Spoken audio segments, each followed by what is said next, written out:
Notre Dame fans, welcome back to another edition of the Irish Breakdown Podcast. It's Tuesday, November 15th. Got just 2 games left in the regular season. That's Ryan Roberts. I'm Brian Driscoll. And Ryan, I got to tell you, it has really been wild how this season has just flown by. We're sitting there, it feels like we're maybe getting to the halfway point. You're like, man, there's only 2 games left. It's senior day on Saturday. But Notre Dame has another opportunity to get better, and another opportunity to build on its postseason resume, and another opportunity to build some much needed momentum. And as they look to sort of erase the beginning of the season and really the first 6 games of the season when Boston College comes to town. This is a longtime rival, Ryan. They call it the Holy War, right? Obviously, Boston College is a Jesuit school. Notre Dame is a Catholic school. There's some carryover there, I believe. I'm not quite a aficionado on Catholicism versus what Jesuits are and all those type of things, but Notre Dame does hold the all-time series lead in this game. They have currently won 8 in a row. Notre Dame has a 17-9 lead. The interesting thing, Ryan, about this series is Notre Dame has won 8 in a row. That followed a stretch where Boston College won 6 in a row and 7 out of 8. So this has definitely been very much a back and forth affair. There's only been once in this rivalry's history that a team did not win at least 2 games in a row. Notre Dame won the first 4 in 75, 83, 87, and 92. Boston College won in 93 and 94. Notre Dame won the next 4. And then they switched games. BC won in 99. Notre Dame won in 2000. And then BC won the next 6 from 01 to 08. And then Notre Dame has won every game since 09 in this rivalry. So very interesting matchup, and 2 teams that could not be polar opposites. But I'll say this, Ryan. Boston College is one of the more interesting teams that Notre Dame is going to play this year. And it's certainly an opportunity for Notre Dame to kind of go out and prove themselves, because their record is not good. There are parts of this team that are really bad. There are parts of this team that are really dangerous. So this is another opportunity for Notre Dame to say, hey, we're not that team that plays to the level of our competition. It's an opportunity for them to say, hey, we can put a 60-minute game together. There's a lot on the line for Notre Dame in this game beyond just what the final score is and what their record is at the end. That's going to be another step towards, is this team taking nothing but steps forward, or is this team still taking steps back? We're going to learn a lot about that this weekend, in my opinion. And I think it really kind of takes you back for a second, Brian, and kind of gives you a little bit of clarity. I mean, you mentioned senior day, right? I mean, especially in the COVID era, right? Where, I mean, Josh Lugg's been on campus 6 years, right? And he gets a senior day and he gets to celebrate. And you really kind of take back for a second, because we watch these players, obviously, and we've developed good relationships with a lot of them. And I know you especially over the years, just kind of from recruiting on until now. But it's really kind of one of those moments where you're like, this is, a lot bigger than just a football game, right? Like, this is what these players have worked long and hard for many years, 4, 5, 6, even 7 years in some cases. I mean, there's an 8th-year senior on Northern Illinois' football team. So it's one of those things, man, where you kind of just got to take a step back and really kind of appreciate what this type of game means to some players of this, in this juncture of their career. And I mean, Brian, I would ask you, because there's a couple things, right? I think Notre Dame's going to be locked in because they still have an opportunity to finish off the season in a really solid note. They're playing against Boston College, who has been a team that they have had a lot of history and tradition in the matchup with, like you said, the kind of the back and forth, big upset, obviously going back to 93 with Boston College and all that type of stuff. Right. So like, they have a history of playing one another. They are a rivalry in a lot of ways. So I think they'll be locked in, but just wondering from your experience, the senior day thing, right? I know there's been conversations like, is that a distraction to a degree? Does that people come out a little bit slower than usual? I think that Notre Dame is going to come out ready to play, but it is kind of it's kind of an interesting matchup when you throw the senior day conversation into the piece. I think it's a little overplayed. I mean, we've heard this before. It's kind of like when there was this time when reporters just obsessed over what Notre Dame's record was after playing Navy. And my response is always, yeah, but those teams sucked, right? Like, those Notre Dame teams weren't any good. So, yeah, of course they weren't beating the team the next week. Like, How often when Notre Dame's been a good team, how often have they lost the week after playing Navy? I think like once, right? And that was in 2017. They lost to Miami, beat Navy, lost to Stanford, but they just weren't playing good football at the time. All of a sudden, Notre Dame gets better and Navy's not as good. Notre Dame starts controlling that series, and guess what? Notre Dame wins the games the week after they play Navy. And and then you just kind of blow that out of the way. They beat Navy last year and then go on the road and smack Virginia, and everybody's worried about, oh, it's the week after Navy. And I think the senior day thing is similar, and it's just about, it's more about, look, what's your preparation like going in? Right. If you spend the whole week focusing on senior day and this, that, and the other thing, then sure, it can be distracting. If you're like, hey guys, here's the operation, this is what we're going to do. But outside of that, this is another game week and we're getting ready to go out. And then you have that, and then you celebrate when the times are right. I think then you go out and play well. I mean, what did Notre Dame do last year on senior day? They played a really bad team, Georgia Tech. They beat them 55-0. Right? You look at senior day in 2020, they played Syracuse, beat them 45-21. A little sloppy at times, but they dominated. Their last home game of 2019 was a senior day game against Boston College. A little sloppy at first against a pretty decent BC team, and winning 40-7. So we've kind of been here before. And Florida State 2018 was senior day. They dominated Florida State, if you remember that game, wearing the green jerseys. So it really hasn't been an issue in recent years when Notre Dame's been a good team. Imagine that. Right. And I think that it really comes down to, with like anything, Ryan. 2012 when Notre Dame was good, they beat Wake Forest 38-0 on senior day. So for me, it just comes down to, what's your preparation like? What's your focus during a week of practice like? What is your, what are you guys really spending your time and your effort and your mental space on this week? Is it constant discussion of your last game at home, and right. I get that, but what these kids want to remember from their last game at home is not that you kept telling them how much you love and appreciate them, but that you got them ready to go out there and win their last game at home. I think that's going to be the key about this game. I'll say this too, Ryan. Any thought about overlooking Boston College is eliminated, in my opinion, because of two reasons. Number one, Phil Dracovic and George Takis. Nick, when you know how, like, the defensive players from Notre Dame remember how good Phil Dracovic was when they had to face him in practice. They remember how the plays he made against them 2 years ago.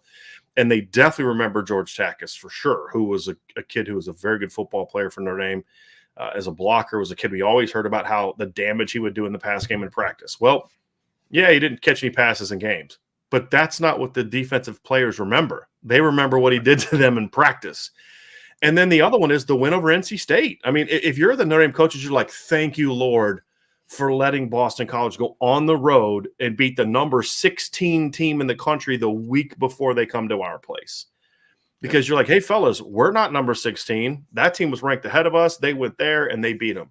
You can't overlook this football team. And so I think those two things combined are reasons why I think that is, if there is any senior day hangover, I think that's the thing that emotionally is going to have them locked in this week is, hey, we want to win on our senior day. And you're playing a team that's dangerous. And you can point to the Louisville game. You can point to, when this team's not very good, but when they're clicking, they're the team that people thought they were going to be in the preseason. Well, and to your point about the NC State game too, Brian, like if I was the coaches, I would be like, hey guys, they beat that NC State team that was ranked number 16 last week, and they didn't even play a complete football game. Like Boston College turned the ball over a couple times. They couldn't run the football. They somehow played a marginal football game, not a great football game, and still beat the number 16 team in the country. So this is one of those games where, look, Notre Dame is more talented. We're not breaking news here, right? They're a lot more talented. They're better in a lot of phases than Boston College. But Boston College is one of those teams, to your point, that if you are not ready and you do not play your game against, they can sneak up on you. Ask NC State's. You just saw this last week, right? Like you just saw this story. Don't take this team for granted. You have to put your foot on the pedal, just get every distraction out of your minds. Notre Dame needs to come and they need to play good football because, again, you need to continue not only your streak here at the end of the season, your momentum here at the end of the season, but you also need to beat a team that wants to come in your house and beat you because we've talked about the tradition, the games that they've played in the past. We talked about all that stuff. Boston College is going to come in ready to play, and they've shown that when they are dialed in mentally, they can beat a couple good football teams. That's kind of the interesting thing about this matchup, Ryan, is you've got to think that the Notre Dame kids are smart, right? I mean, we talk about this, right? We think they're smart kids. That they've got to be aware of the fact that this team is talented. I mean, one of the things that we do every week is we do a thing we call the recruiting comparison. And when you look at the recruiting comparison between Notre Dame and Boston College, the comparison of the Notre Dame offense it's actually kind of funny, because if you look at just recruiting rankings, the Notre Dame offense should be the strength of this football team. If you look at it from a recruiting standpoint, I'm actually going to pull this up because we do this article every week on Irish Breakdown, and it's an interesting one. But let's pull this up here, Ryan, to give people a glance at this. So this is sort of the recruiting comparison using the 247 Sports composite rankings. Well, if you look at the Notre Dame, I mean, a 5-star, a 3-star, and the 3-star happens to be arguably the best left tackle in college football. I would say probably not the best, but some people have said that. I think he's top 3 or 4 for sure. Peter Skoronski's pretty flipping good. He is. But if you look at the rest of it, it's like, man, that's your offense. And then you look at the dudes coming off the bench, like, man, your offense should be pretty good, And then you look at Boston College with 2 4-star guys on defense. One is a high school kid in Bryce Steele. The other is a transfer from Florida State and Jaden Woodbay. But then you look at this next part of this matchup, Ryan, and it's this one down here. It's the Notre Dame defense against the Boston College offense. Mm-hmm. BC has 5 former 4-star recruits in their starting lineup on defense, and Notre Dame has only 6 on their. BC has 5 former 4-star recruits on their starting offense. Notre Dame only has 6 on their starting defense. And, of course, notice something about BC that you don't see at Notre Dame. BC has 2 former top 100 recruits. So, you look at these kids are going to be aware of these things. Now, I would also say that this right here, this ranking right here, see that ranking for Zay Flowers and see that ranking of Brandon Joseph? That's exhibit like 975. See that ranking right there for Benjamin Morse and Cam Hart? It's exhibits 975, 976, and 977, why you should not put too much stock in recruiting rankings. But for kids, young kids, they're going to look at that kind of stuff. And they're going to say, hey, look, man, these guys have some dudes that I played against at the Under Armour game or I played against in high school, and these are good players. And those things all factor into the fact that, this is a game that I think Notre Dame is going to be up for. And they need to be because, look, you've got a huge test coming up in a week and a half. And if you think that Senior Day presents some distractions, next week is even worse, because the thing that stinks about Notre Dame's schedule, and something I wish they would change, is I don't want every game at the end of the year to be at the end of the year in California. That's why I would like for them to stop playing Stanford, or at least stop playing Stanford at the end of the year. The recruiting calendar has changed as such that Notre Dame doesn't need that West Coast trip anymore. They don't recruit the West Coast enough to make it that important. And no matter where they play, the coaches can hop on a plane and fly wherever they need to fly to. I would like to see them every other year be at home, because the reality is not only do you have a cross-country trip to California, now you got Thanksgiving and the festivities that you're going to have there. So it's just a lot of distractions, and you need to make sure that you're going into next week with as much momentum. I'm a big believer in momentum, because momentum comes from what? Momentum comes from confidence of execution, confidence in the things that you're doing, confidence that what you're doing is worth it and paying off. That's where momentum comes from. It's not some like organic thing that just manifests and there's nothing you can do about it. It comes from preparation, confidence, execution, all those type of things. And I think that is where what turns into momentum. And you need that going into the next week, because you're going to face, I would say, probably the 3rd best team you're going to face all year in USC, and a team that arguably is, could be contention for the 2nd most talented team that you're going to play this year from a skill standpoint, right? Mm-hmm. And so I don't even think it's arguable. I think they're clearly the number 2 team you're going to play this year from a skill standpoint. I think Clemson, you could argue overall team talent when you include lines and linebackers and stuff like that. But, I mean, just player for player, this is the 2nd most athletic team that you're going to play this year, in my opinion.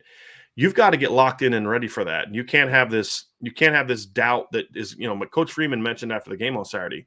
The players weren't really happy about the win. Well, I'm actually kind of happy about that, to be completely honest with you. I want them being 100%. pissed off about how they played in that game, but I also want them being really confident going into the week of the USC game. I want them coming in with the same piss Yeah. and vinegar that they had going into the week of preparation for the Clemson game. And the better you play the week before it, the better it's going to be. And that's, and I think Notre Dame went into that Clemson week real confident because of the way they went on the road and smacked around Syracuse. And Yep. so I think this is a game where you're going to need some of that. That's what's at stake for Notre Dame in this game, Ryan. Yeah. And I love the great note there too, Brian. It's because, look, we heard it a lot after, Notre Dame wins 35-32 over Navy and collapses in the second half, right? That a win is a win. Well, that tells me right there that Notre Dame team isn't thinking it that way, right? Like they're disappointed in their process. It's not the result. The result is not everything. We talk about that all the time, right? Being process driven versus results driven. Clearly, this team was not happy with their process to get to the final score. So now it's attention to detail. Let's get back to the drawing board. Let's hit that breaking point of, hey, this is what we're going to be, or we're going to fall back into the trap, right? Against a team that has been lackluster throughout a large portion of the season. Again, dangerous team when they're playing well, but when they're not, they're a pretty bad football team. So Notre Dame needs to clear their minds, get back on track, and get back to the process that has made them successful against teams like Clemson that we've seen in recent weeks, against Syracuse on the road. That's the process that is going to make Notre Dame successful, and they need to get back to this. And I agree with you completely, Brian. Like that USC game is going to be a big game for Notre Dame in 2 weeks. It's going to be massive because that is a team that Notre Dame fans don't like. That's a team that you've had some history with, not as much in recent years. And that's a team that you're going to need to dominate, right? Because they're a big brand, obviously, of college football. They're a team that's looked out upon as being an ascending team with Lincoln Riley and all those cats that transferred over. That's a big game from a national perspective, right? Where are these programs at? Where are they going? So I agree with you completely. Notre Dame needs to have a good game and a good process and a good result this week, because that confidence is going to breed into that final week of the season. And that's when you need to be playing your best football right at the end of the season. So massive performance potentially for Notre Dame this week, because it really, I think, springboards you into that final game and into whatever the bowl season kind of brings for Notre Dame. Ryan, can we quickly put this to rest real quick? Let the people see this rumor going around. Okay, see, Ryan does have ears. So knock that off, Alan. Used to have my ears. Yeah. When I was a cool kid back in the day, I used to have my ears pierced as well. So yeah, I did that for 1 year. My freshman year of college, I did that, and I was like, this is dumb. So I stopped wearing them. This is stupid. I remember when I met my wife, she was like, "Yeah, I don't like the earrings thing. You need to stop wearing those." I'm like, "All right, yeah, sounds good." I was a quarterback. I was a pretty boy. I had to, and I was like, these are stupid. No, I'm going back to jeans and a hoodie. Forget this. All right, let's get back into this BC matchup, because this is one of the more. Somebody just asked, "Did y'all have frosted tips?" Also, I never did that. Never did that. So I never had frosted tips. We'll dive into that, Jonathan. We'll dive into that in the mailbag. Let's get back on track with this game. But this is such an interesting Boston College team, because let's just come out with it, Ryan. Like we call this, it's a show my dad used to watch. I was never a big fan. I'm not a big Bill O'Reilly fan. I think he's kind of a whatever. We don't need to get into that. But anyway, we had a show called the No Spin Zone, right? And this is the no spin show, right? We don't give y'all spin. So let's just be real about this. This is not a very good Boston College team. It's not. This is not a team that Notre Dame should lose to. It's not a game that should be competitive. It's not a game where we're going to come out of this game and Notre Dame wins by a field goal and be like, you know what? That was a good, hard-fought win because this is actually a better team than their record. No, they're not good. Do they have some talent in places? Yeah. Does that make them dangerous if you're not locked in? Abso-freaking-lutely. And we'll dive into some of those position groups as well. But this is the kind of game where you look at it and you say, if we are who we say we are, this is a game we should dominate. We should neutralize where they're really good because we should dominate where they're not. And it's going to tell us if this team can be locked in, if this team can put together a good week of preparation. That includes coaches and players. When we say team, this isn't just about players, it's everybody. And can this team be locked in to go on a Saturday afternoon when it's not live and big time event and night game and all the craziness that comes with like the Clemson game, go out at home and do that, because we're still trying to learn if this is a team that plays to their competition, or is it a home and away thing? Is the Clemson are those still anomalies? Those are all parts of what you want to do, Ryan. And so those are things that this team has got a chance to prove against a team that can hurt you if you don't stay locked in. And so that's the thing is, if Notre Dame doesn't play their game, if they're not focused, if they are sloppy, if they make mental mistakes, assignment mistakes, BC will hurt them, especially with their offense, because Zay Flowers will rip you up if you're not locked in. All right, Jalen Gill can hurt you if you're not locked in. If Phil Dracovic plays, he's the kind of kid, if you're not tackling well, he'll spin out, roll around, run around, and throw a ball 50 yards over your head. We've seen him do that against Notre Dame.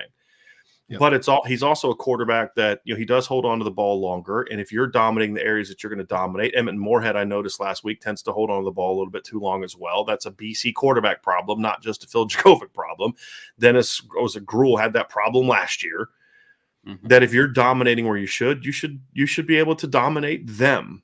And so it's, again, if Notre Dame is locked in, should not be a very competitive game. But if they're not, BC has some of those areas that can give you some problems. It really does.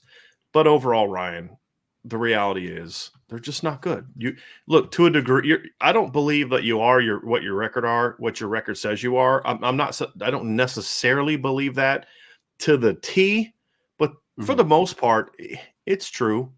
I mean, you are what your record says you are, and this is a 3-7 football team that lost at home to Rutgers, that got blown out by Florida State, that got blown out by Clemson, that got blown out by Wake Forest, that lost at home to Duke, and lost by 10 points on the road to UConn.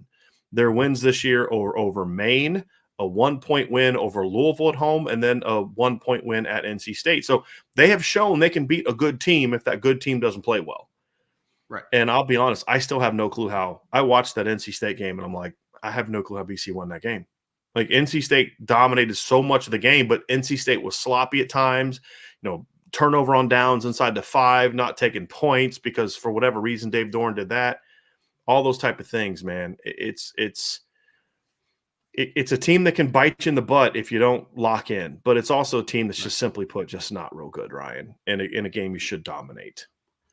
Well, they are very bad or inconsistent in the parts of the game that are very important to winning football games. I mean, Phil Dracovic has been banged up. The quarterback position has not been great consistently throughout the season because of injuries and second quarterback having to play, even though, Emmett Moorhead's had a couple nice spots, the last couple of weeks. Like, he's shown some potential, but I mean, it's just been inconsistent at the quarterback position. And I think that's mostly due to the fact that you already said, those are bigger, longer quarterbacks that are much more of like, hey, let's let things progress and work down the football field, vertically oriented players, right? So when you don't have a good offensive line, is that way as well. Yep.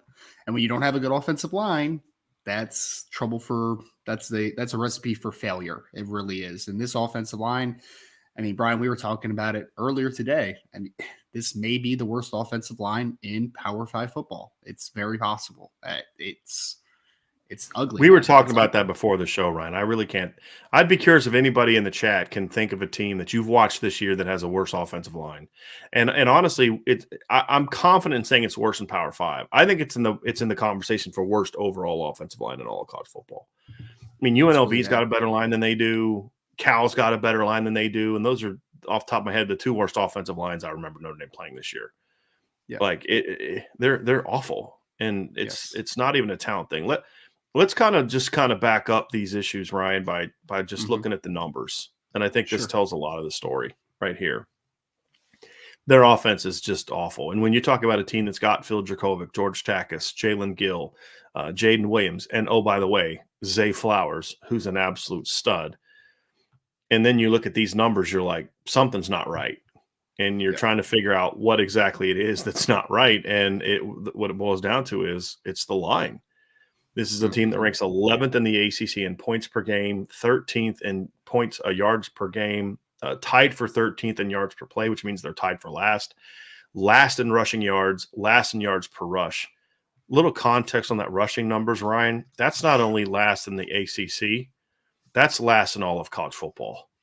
They are literally the worst rushing team in college football by a bunch. The team ahead of them, Mississippi State, averages Mm-hmm. 16 more yards per game. Here's the kicker, though. Mississippi State has rushed for, I'm trying to do the math here in my head, 159 more yards than Boston College. They have 71 fewer carries than Boston College. It's gross. The next team ahead of them is Akron. Akron has 21 more yards per game than Boston College. So the 129th team in the country has 21 more rushing yards per game than Boston College, and only on 20 more total carries. So it is really bad. You look at yards per attempt, they're also dead last at 2.1. The next team there is at 2.65. So, I mean, there's no metric that this is good. Even if you take away sacks, it's still not good. I mean, it's just they're just a really bad, and it all comes from their offensive. I mean, Ryan, Patrick Garwo was a 1,000-yard rusher last year. Well, This Brian, is not a kid that sucks. He rushed that's for what 1,045 yards and 5.1 yards per carry last year. Well, that's what I was going to say is if we want to put more further context into it, it's the fact that you literally have a running back on this team that just put together a really good season last year. I mean, we came into the year saying consistently, right? Like Pat Garwo is a good football player, man, like 1,000-yard rusher, over 5 yards a pop. He's a good college running back. And even with him returning to this team, they can't run the football. It's maddening, man. It doesn't make any sense.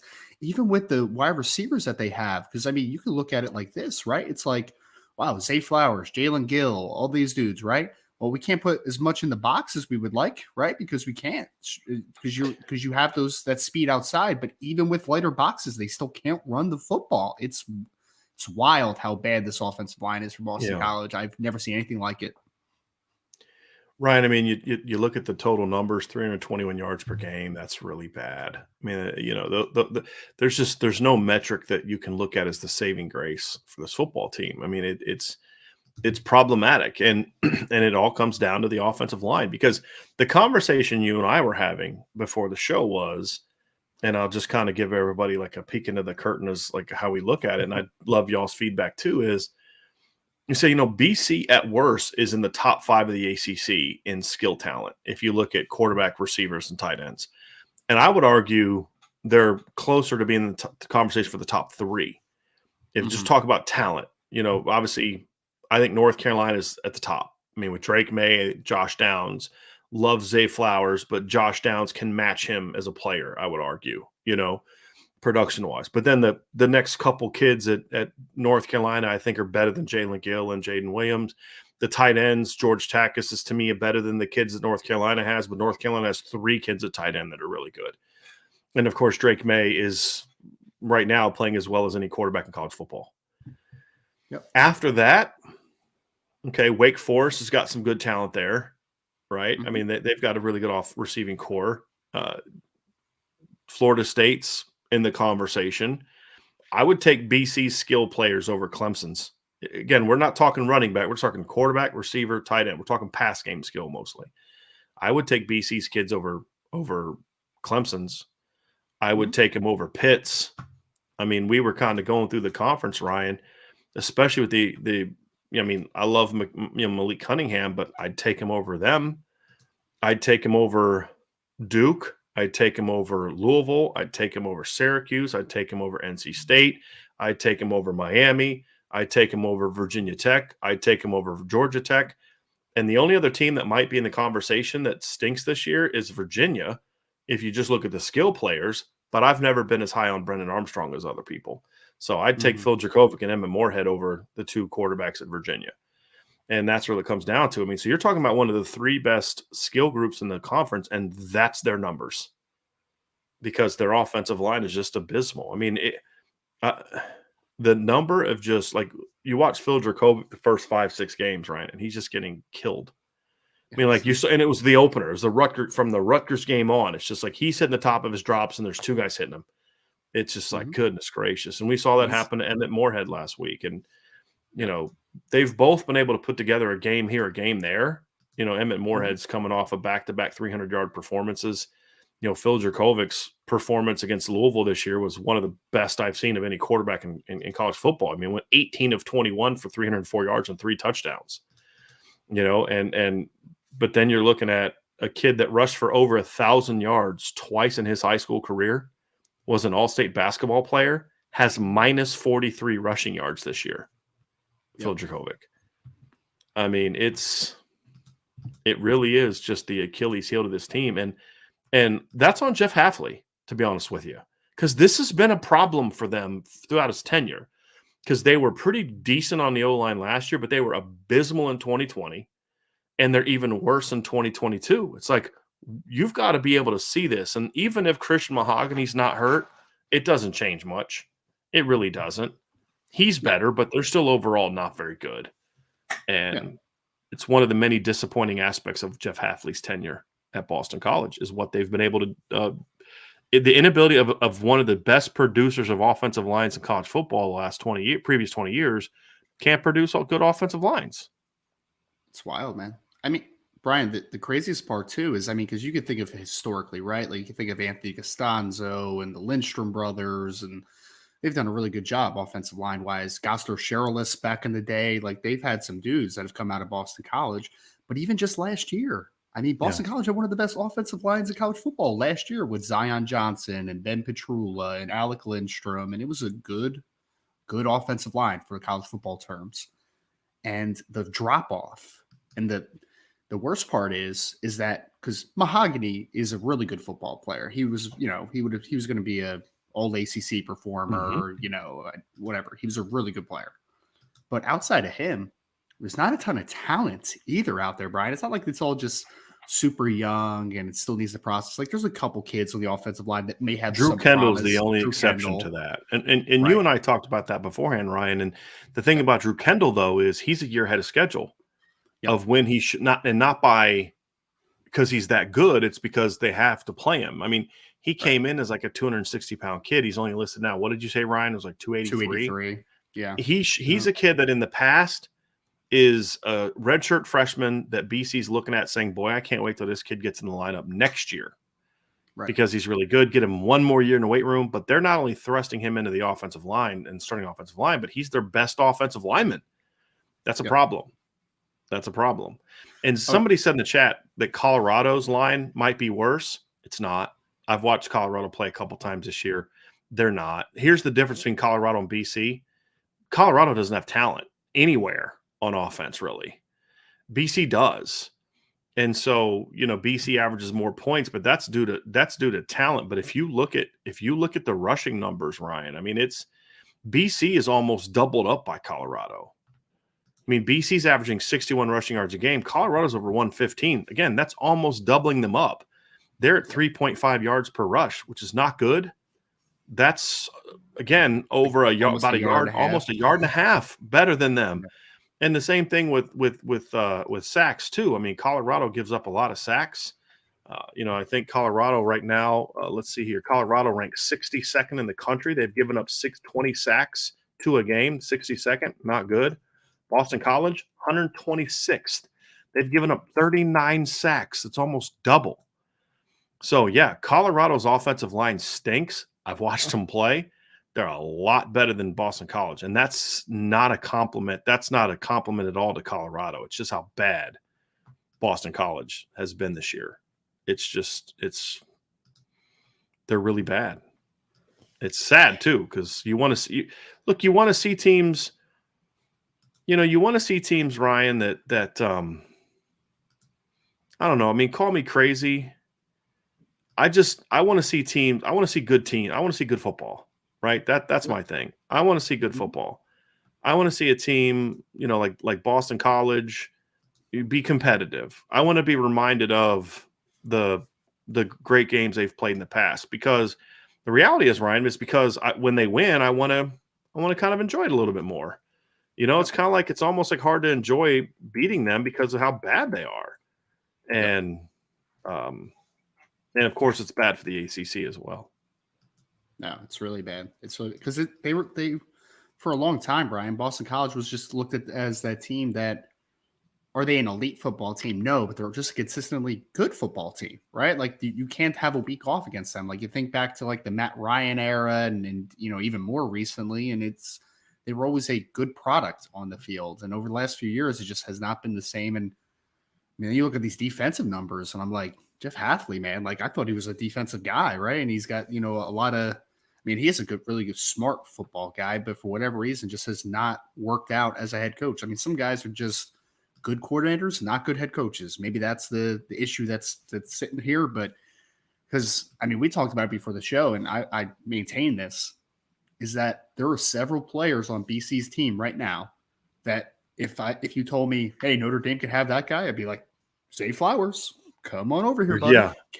Cam Arnold, if you want to come over, you can too. One of the corners, you can come over. Christian Mahogany, if you're healthy, you can come over and compete at guard for sure, man. Like, come on over. But I think you said it perfectly.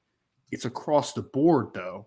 There's just the drop off from your top 5 best players to your next 5 is just, man, or even top 15 players. Like, it is just a massive drop off. So I don't know what's going to happen with Jeff Hafley and this coaching staff, or what's next after them, whenever that happens. But something needs to get fixed, man, because there's just a lack of talent right now on this team. It's not like it's just all young and it's all inexperienced.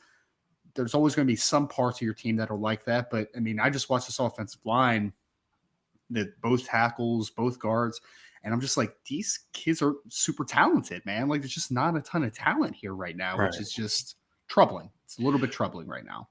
Right. Like last year, Ryan, when we were watching Notre Dame struggle on the offensive line, you could point to, the coaching isn't where it needs to be. And this guy's going to eventually be really good. Or, there's, if you can replace this guy and these other guys are better players, you can kind of get into those conversations. That's not an issue with Boston College. They're just not, like you said, there's just not the talent level there. And that's the thing that I think is kind of disheartening if you're a Boston College fan, is there's no like, hey, if only this happens, or you make a coaching hire, and if that happens, this team is really good. You can't really point to that, because that's not really who they are. They're just bad. Yeah. And yeah, it makes me really sad too, Brian, because I don't think I ever told you this, but the starting defensive tackle for Boston College, Cam Horsley, I actually coached in high school he went to Sentiments in high school here in New Jersey. So I wish for Cam's sake that the team would be a lot better than they are right now, because he's starting there as I think he's a redshirt sophomore this year or so, but it's just, talent is not great, man. It's just not. It's very disappointing, because especially offensive line wise, because you think of, the best producers of offensive line talent, your Notre Dames, your Iowas, but like that next tier down, man, like Boston College has been consistently a good evaluator of offensive line talent and producer of offensive line talent for the next level. Like, there's always seems to be an offensive lineman at BC that you kind of need to get your eyes on. And right now, that's just not the case. It just isn't right now. So let's talk a little bit about the Boston College defense, Ryan. And this is an area that's a little bit more intriguing, because yes, they struggle, but so is the Notre Dame offense. And they're I would say a decent rush defense. Ryan, would you say that that's accurate, that they're a decent rush defense? Yeah. I think that they are tough. I think that's the thing that you can point to about this football team. They're tough. They are. They've got some decent size up the middle, right? They've got some solid players in the secondary. Josh DeBerry is a really good nickel. But overall, the thing that hurts them is similar to what hurt them the last couple times they played Notre Dame. Is they're tough. They're a little bit more undisciplined this year than they've been in the past. But overall, I think they're coached well-ish, with their defense coordinator and Jeff Hafley. The problem is their speed on defense is really the thing that hurts them. That's the thing, Yeah.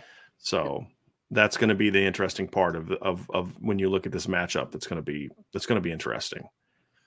Yeah, individual by individual basis, there's a couple players on defense that you look at and say, like, I would love to work with that kid. That kid has a lot of talent. And I mentioned Cam Arnold, number 5, the linebacker, who I think's a talented football player, former safety. He's got some speed on the second level. Number 6, their defensive end, who I'm not going to even try to pronounce his name because I'm going to butcher it very poorly. Josh DeBerry is a kid that you mentioned has played little outside, little inside during his career, really good nickel. Elijah Jones is a pretty talented corner in his own right. He's a solid football player.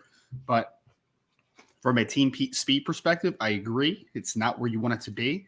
And for a team that is built by a defensive mind like Jeff Hafley, I mean, I don't know if you felt the same way, Brian, but like against NC State, especially early on in the game, I was just losing my mind watching some of these run fits from these linebackers, man. Like Yeah. it was That was more about atrocious. missed opportunities from, I mean, North Carolina State was moving the ball up and down the field on them early in the game. I mean, they had what, I think their first 5 possessions got into BC territory and they came away with what, 14, 17 points or something like that. It was not that game. If you watch that game, that win was not the BC offense in the second half stepped up and made some plays. And Emmett Moorhead on that last drive made some plays. And of course, being able to throw to Zay Flowers makes it a lot easier. But it was a situation, Ryan, where it was like NC State just kept shooting themselves in the foot more so than BC outplaying them. But yeah, the run fits from linebacker. Because NC State's not a really good rushing team, Ryan. That's the thing. It's like they don't run the football very well. And they were early in the game, they were running. I mean, they were running all over it. And a lot of it, I mean, there was a play where Bryce Steele, I don't know what he was doing backside, and they just take an inside zone. It was the easiest inside zone cutback that I've seen. And you're just like, you're looking at these gaping holes opening up, and it's because of just the run fits were so bad. So, you know, like you said, it was really strange. You know, like I said, here's what NC State did the 3 games before. They ran for 895 against Syracuse, 60 against Virginia Tech, 115 against Wake Forest. They hadn't had a game of over 4 yards a carry since September 24th when they played UConn, and the previous high before that was 5.2 against Charleston Southern. They went for 4.6 against Boston College and 200 yards. This is not a very good rushing team for NC State. This is a team that's been held to minus 120 yards 5 times this year, and that doesn't include a 133-yard performance against East Carolina. And they ran all over BC, and it was bad fits. It was the defensive line is used as pluggers, which they need to be. They're not playmakers; they're pluggers, which puts a lot of pressure on your safeties and your linebackers to fit properly, and they weren't doing that.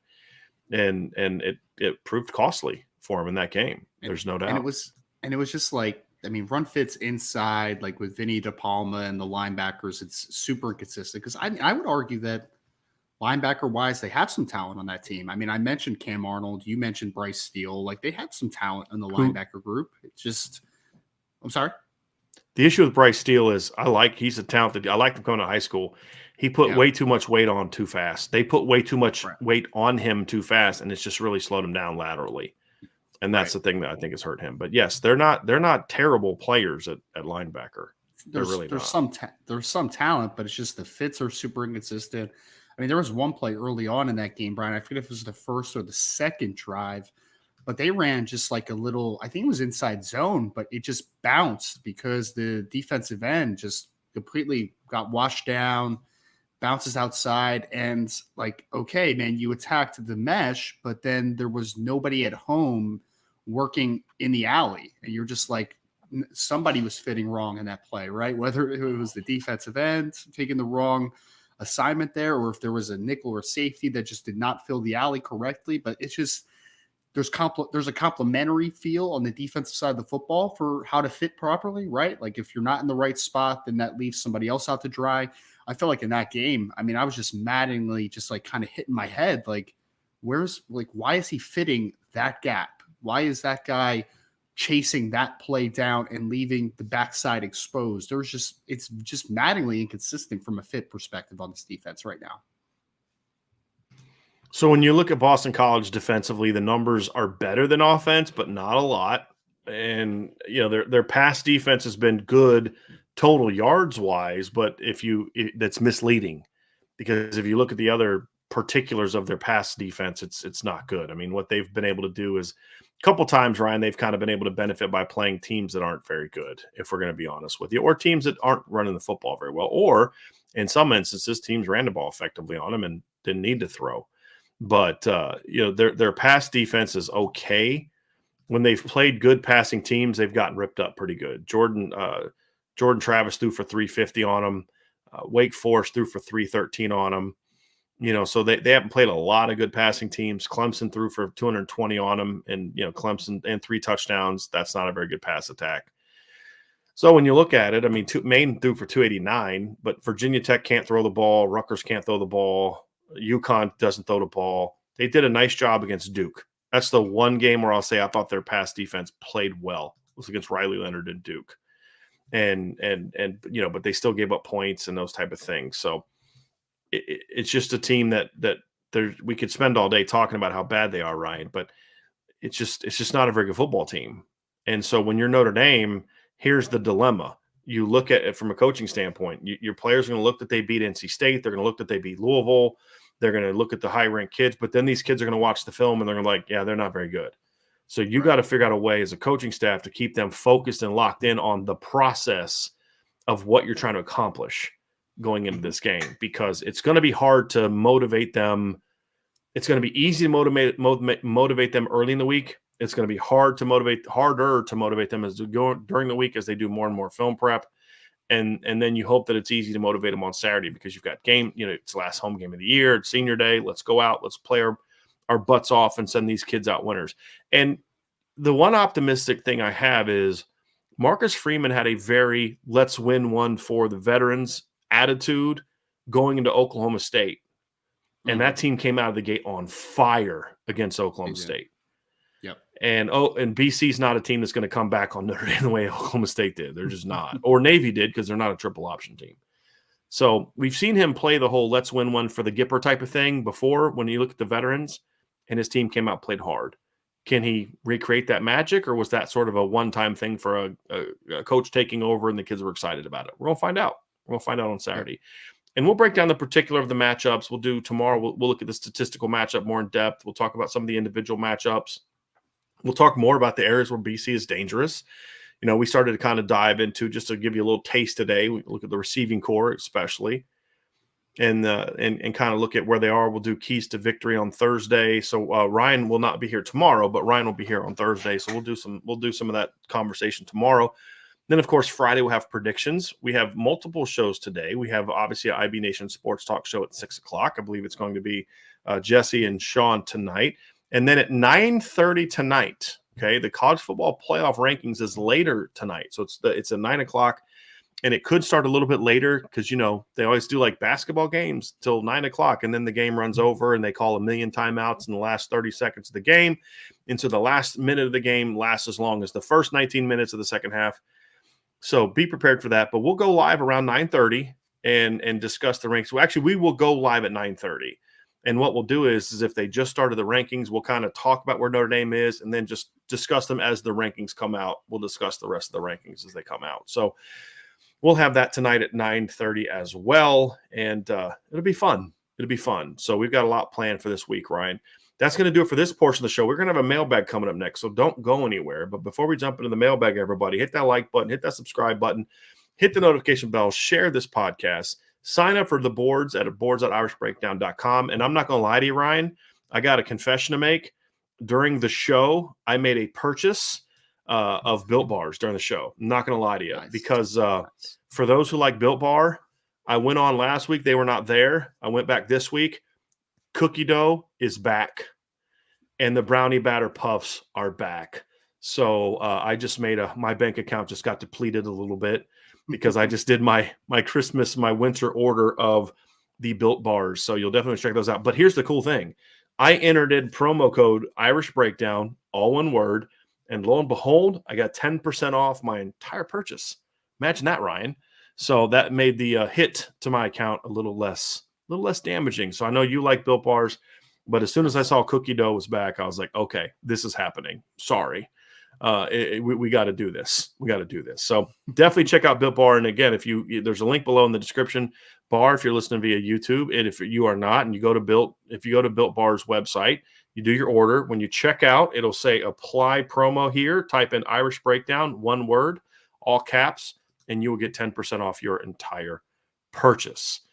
So that's what we're gonna end on today, Ryan, before we dive into the mailbag. But thank you all for joining us on this edition of the Irish Breakdown podcast.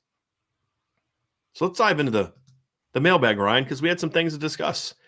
in Yep. the the mailbag today. We had some questions. JP Buellsfeld says, when a commit receives a $1 million NIL deal, does he receive $1 million every year of his career, or $1 million total over his career? For the most part, Ryan, those are deals over a period of time, but it's not Right. true of every kid. There may be some kids like, look, you want me to come there? Yeah, Alabama's offering me $1 million over 4 years. You're offering me $1 million, but if I'm getting the same offer from you that I'm getting there, I want $1 million up front. Right. And if you're smart, you wouldn't do that, because then the kid takes your $1 million, plays for a year, jumps in the portal, And and he's leads. back on, getting the NIL offers a year from now. But Yep. most of those, like I think somebody had said, like Nico was getting like a $4 million deal or $8 million deal, but that's spread Over out over 4 years. years. Yeah, Yeah. yeah. So Yep. most of those deals are spread out over time. They are. They So are. yes, yeah, And JP, I would say, just think of this like free agency. I mean, these agents that are working now with these players, the NIL agents, like they are trying to find the best deal that, comes back to, I mean, because obviously they're profiting off of the money as well, right? So, I mean, to Brian's points, players are going to sign different types of NIL deals, right? Like there will be different structures for every player. And it's wild, man. It's wild. I mean, I know a lot of players just want that quick, give me that one-stop payments. Because to Brian's point, I mean, you think of like the Quinn Ewers situation, right? He goes to Ohio State, gets the deal, and he goes down to Texas. I'm sure although he's he got a didn't get that million from on that. Ohio. That's the one difference, is he didn't get that deal from Ohio State. That Mm-hmm. was some company wanted to pay him, and Ohio State was the team that was willing to let him get into, as a Oh, is that what it was? That's what. reclassification thing. Yeah. Okay. Okay. Yeah. It You're making wasn't a sense. deal through Sure. Ohio State. I'm pretty sure it was not. It Sure. was not. Well, yeah, because at that point they hadn't passed the NIL stuff in Texas, right? So he had to go to a different state and then do all that type of stuff. Right. Yep. Right. Right. Yep. But to your point, Ryan, it is spread out. And look what happened, like you said. But let's say it was from Ohio State, or let's say it was a business that was related to Ohio State. Well, you gave him that Mhm. money up front, and then a year later he's starting quarterback at Texas. And that's just kind of how the process is going to go. This world is getting wild, man. I'm It telling you is. guys. Like I work with agents on the NFL draft side of stuff, right? And I mean, I love the people that I work with, but it's like Yeah. some shady people behind those scenes, So it's the Wild West continues. Wild West Yep. continues. We had a quick question here from Savage Science Fitness about the Built bars. He says, Brian, how much sugar are in those Built bars? Just curious. So Built bars are protein bars. So they're not candy bars. They're protein bars. They just taste like candy bars. But if you look at, so Slow. I've got a box here over beside me that I just grabbed real quick. And I have the caramel brownie. I wanted to grab one that's like, you'd think would be higher in sugar.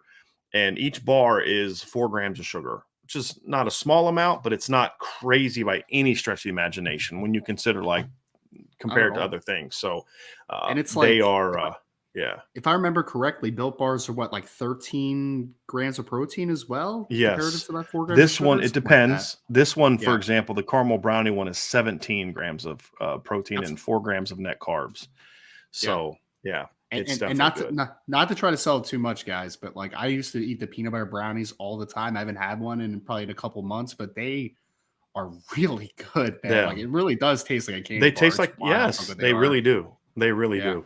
Somebody else asked, just real quick, and we'll move on from the Built Bar stuff.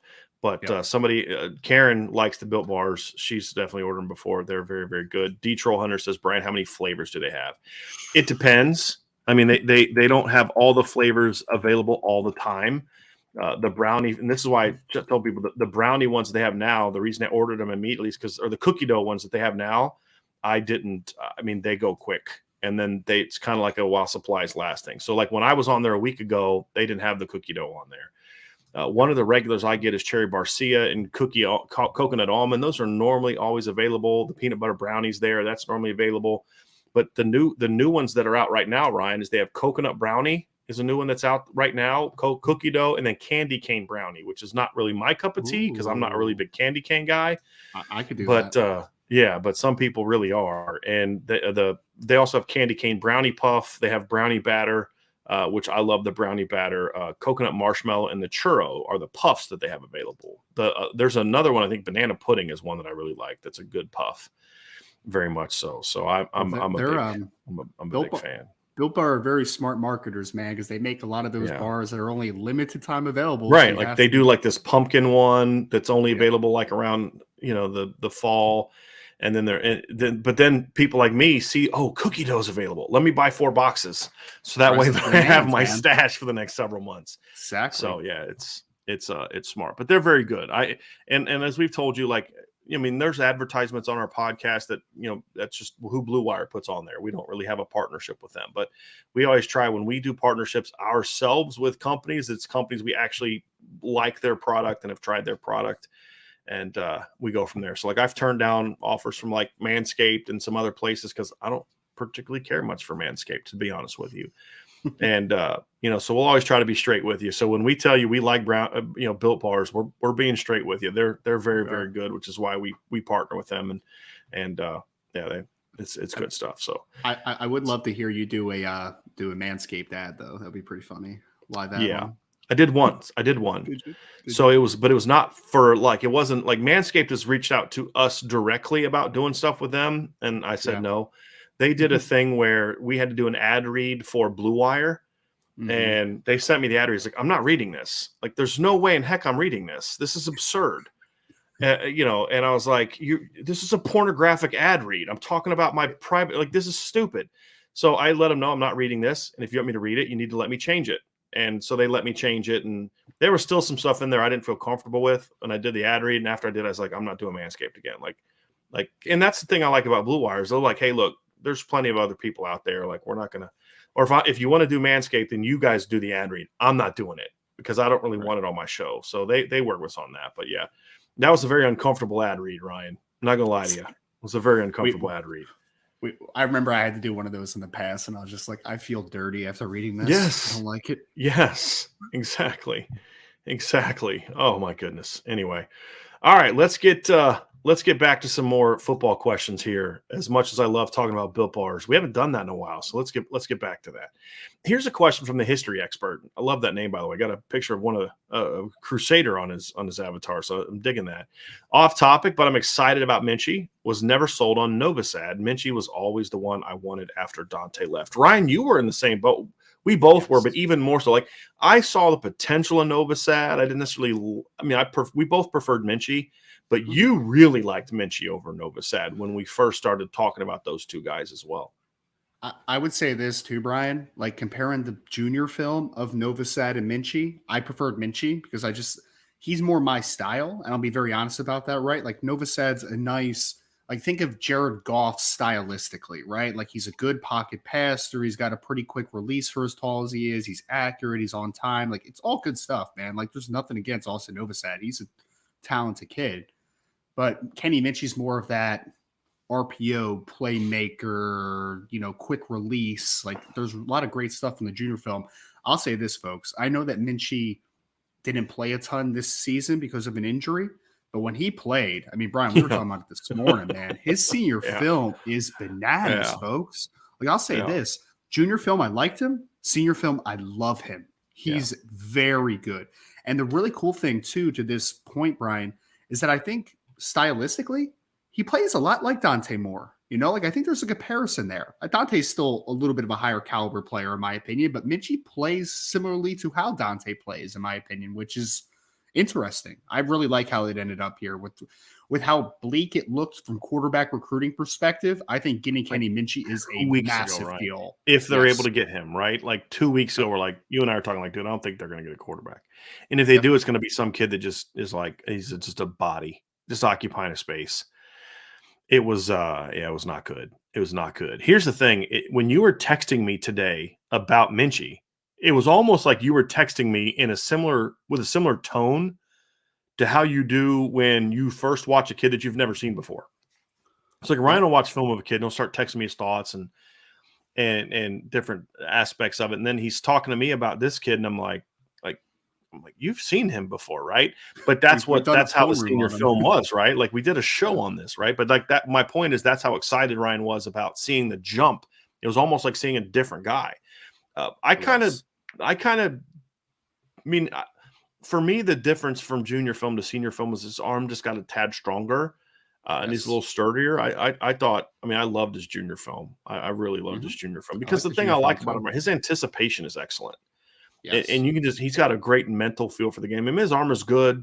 I love he can Yep. throw from all types of angles. He can play off platform, but you see a level of anticipation with this kid that you just don't often see from younger quarterbacks. And that's the thing that I mean, you talk about what Notre Dame's missing. Yeah, they're missing a guy that can throw off platform. And I mean, Tyler Buckner can do that, right? I mean, we've seen Mhm. Tyler Buckner throw off platform. The thing Yep. that I love about this kid, Kenny Minchie, is he is a much more his level of just okay, see it before it happens is really off the charts for such a young kid. And I know that's a hyperbolic statement, and it is a bit hyperbolic when you say something like off the charts. But I mean, we even saw it as a junior. I've talked about throws where he's like throwing it. I'm like, where's that ball going? Tyler Buckner has a little bit of that to him. But what Kenny Minchie has is Kenny Minchie's a more consistent thrower. You know, Tyler Buckner, when he's on, is pretty good. But let's be real. Tyler Buckner has never been quite the same passer since he changed his throwing motion. Just Mm. hasn't. And the thing about Kenny Minchie that you saw from junior to senior year was consistency as a player. My hope is that he doesn't go the Tyler Buckner, Phil Dracovic route and change his throwing motion from what was really effective in high school to something else. I'll never Yep. understand that. But, you know, I mean, Tyler Buckner's always kind of struggled to get back that release point that allowed him to be what I felt was a pretty accurate passer in high school and a Mhm. guy that could throw the ball downfield. Minchie has that real clean release. He's a very it's a relatively compact release. And the Oh, yeah. thing is, his release point is so consistent, whether he's throwing with zip, whether he's throwing with power, whether he's throwing with Mhm. touch, whether he's throwing off, changing the arm angle. You rarely see kids that young that do all types of those different types of throws, have that kind of Mhm. understanding on what kind of speed does this throw need, but yet Right. maintain a really consistent release point. It, Yep. it's rare, and he does that at a very high level. That's what I call an evaluation, Brian. I call that changing arm speeds, right? Like that's Mhm. it's like in baseball when you're a pitcher, right? Like you want it all to look the same. It's just that release is going to be either a little bit slowed down or it's going to be a little bit sped up, but it always should look the same, whether you're throwing the fastball, whether you're throwing the changeup, whether you're throwing with touch. And that's what I love about Kenny, man, is that Kenny, like it's teach tape from a release perspective, Brian. Like I would tell a young quarterback, you see how everything's consistent. The platform is good. He's got a little bend in his knees, and he's always in a proper position to throw the football. Kenny Minchie is a really nice, advanced mechanical thrower on top of just being naturally more talented. Like because, I mean, last year Brian again junior film, I liked it. I was like, nice man. Like he's got a lot of arm talents, right? Like he can throw from different platforms. He can throw from different arm angles. He can change arm speed. But the biggest difference of the jump is that I think base wise and just physically, he got a lot stronger in the offseason. And you saw it. I mean, there was just a lot more pace on his football. The ball snapped off his hand a little bit faster, a little bit harder. So now you're coupling the natural things he does as a thrower, the anticipation with the accuracy and the release points, with the fact that his arm is also stronger than it was last year. That's a game changer, in my opinion. Because now I'm looking at that kid, I'm like, that isn't just a because we pigeonhole kids sometimes, right? Like that's a West Coast quarterback. That's a vertically oriented quarterback. I think Kenny Mitchell could play in any offense. Is there one that may feature him better? Sure. I think he's a great fit in Passing Tommy Reese's offenses. offense. Yeah. Yes.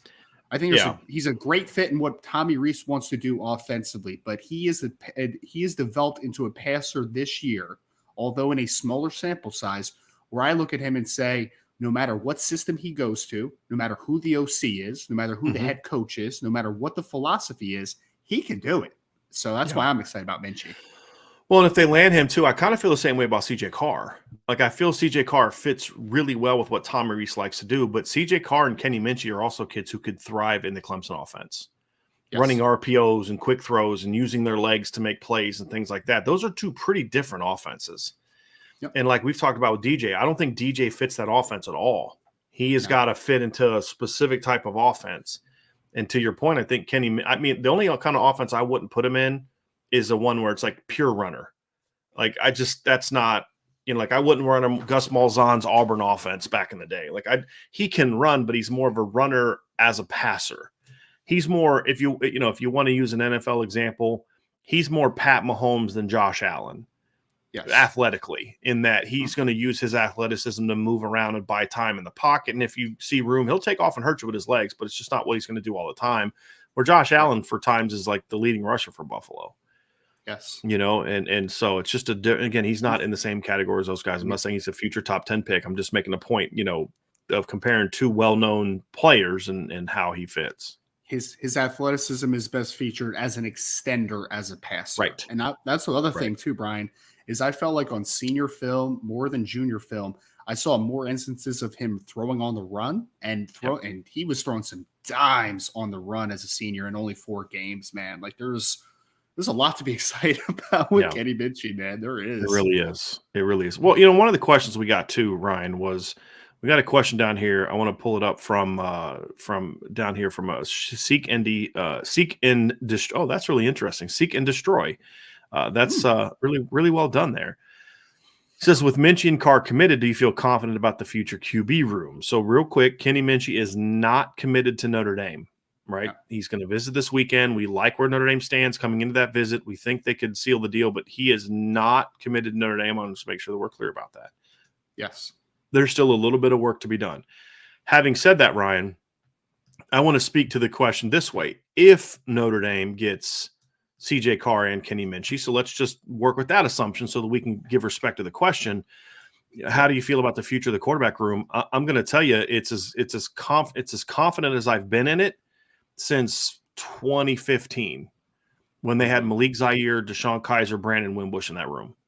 I mean, honestly, that's how I feel. And like, for example, like when Phil Dracovic was here, I was never quite as comfortable with it because I didn't feel like Chip Long and Tommy Rees really liked Phil as a player as much because he didn't fit really what they were looking for.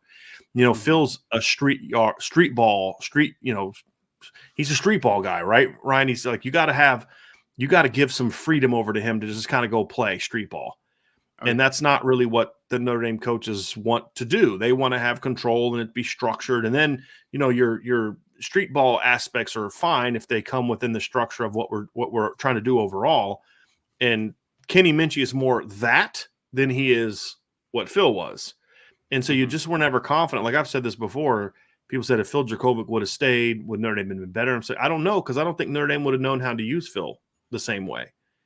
Right. Tommy Rees showed last year with Jack Cohn. He wants a guy that can sit in the pocket and go through the reads and get the ball where it needs to get to. Kenny Minchey and CJ Carr can both do that at a high level. They can both sit in the pocket and rip you apart. What makes them really good players and what makes CJ Carr a borderline 5-star recruit and what makes Kenny Minchey, in my view, a top 100 player, which Ryan now agrees with me on, is he's a top 100 player. That's why we have him ranked 80th overall in the country in the SI 99 rankings, is that he's so much more he's so much more impactful out of the pocket, where CJ was always that way. I mean, even sophomore film, CJ Carr out of the pocket is dangerous. CJ got even better in that regard this year, but he enhanced what he already was. Kenny showed another level to that, and I think that's something that helped him kind of take his game to another level this year as well, because he was always really dynamic from the pocket. Now he showed he's more of a playmaker off junior film than he was necessarily as a sophomore, and that's what gets you fired up. So the thing is, Ryan, you can just if those are your two quarterbacks in the future, doesn't matter who's in the game, you're running the same flipping offense, and that's a nice place to be. It really is a nice place to be. I mean, because if we just take both players, I want people to really understand this because I've seen this already out there. Somebody literally said this on Twitter to me, Brian, after, we posted, that, he's visiting, that Minchey's visiting Notre Dame and decommitting, all that type of stuff. And someone said, is this like a throw in? Like, is this kid actually any good? And I'm like, yeah, he's good, man. Like, he's a very talented kid. Like, Kenny Minchey has all the talent in the world to being the starting quarterback at Notre Dame at some point in his career. He does. And then you just mentioned it.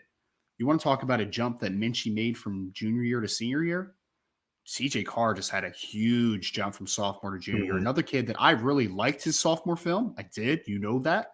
But his junior film, I now see why people are talking about him as a 5-star potential top 20 player in this class. Yeah. Like, he looked like that dude on junior film, man. He really – and then – because then, Brian, my mind's going, okay, if that's what I'm getting with CJ Carr – I am really excited about the future. But then the other thing that we need to consider is, what if he takes another jump as a senior, another massive jump? Like, man, he's got potential to be Right. very good. So yes, I'm confident in the future of quarterback play at Notre Dame. As long as it's Yeah. developed properly, as long as it's used properly, the talent will not be an issue, and it fits what right now the offense wants to be under Tommy Rees, which Yeah. is also a big bonus.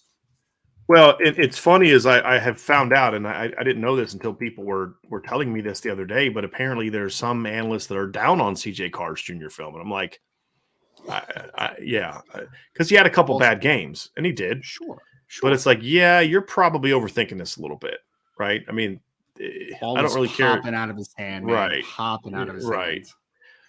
So yeah, you're correct. My view of him got even better than it was before. Yes. There's no Yep. doubt about it. And same with Kenny Minchie, and it was already very high on both players. So that you get you fired up. Here's a question from comment more from Jason Rose, and then asking our opinion on it.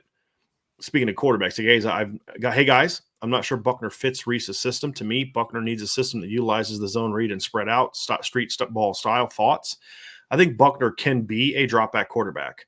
I just feel like he needed time to get there. Jason, based on where Buckner is now, you are correct. My only thing is I think Buckner can become a guy that fits Reese's system. What I felt Coach Reese didn't do a great job of is building to him to that progressively over time. I felt like he was trying to run this advanced pro style offense and then fitting zone read into it. And I just don't think Tyler was comfortable mentally at that point in time to be able to do that at a high level, in my view. But I think eventually he could. I do. I haven't given up on Tyler Buckner. I haven't. No. The only reason that I feel that I'm pushing for a transfer quarterback for next year is because Tyler's lost way too much development time and the injuries. But I'm giving him, I don't care who you get in the transfer portal.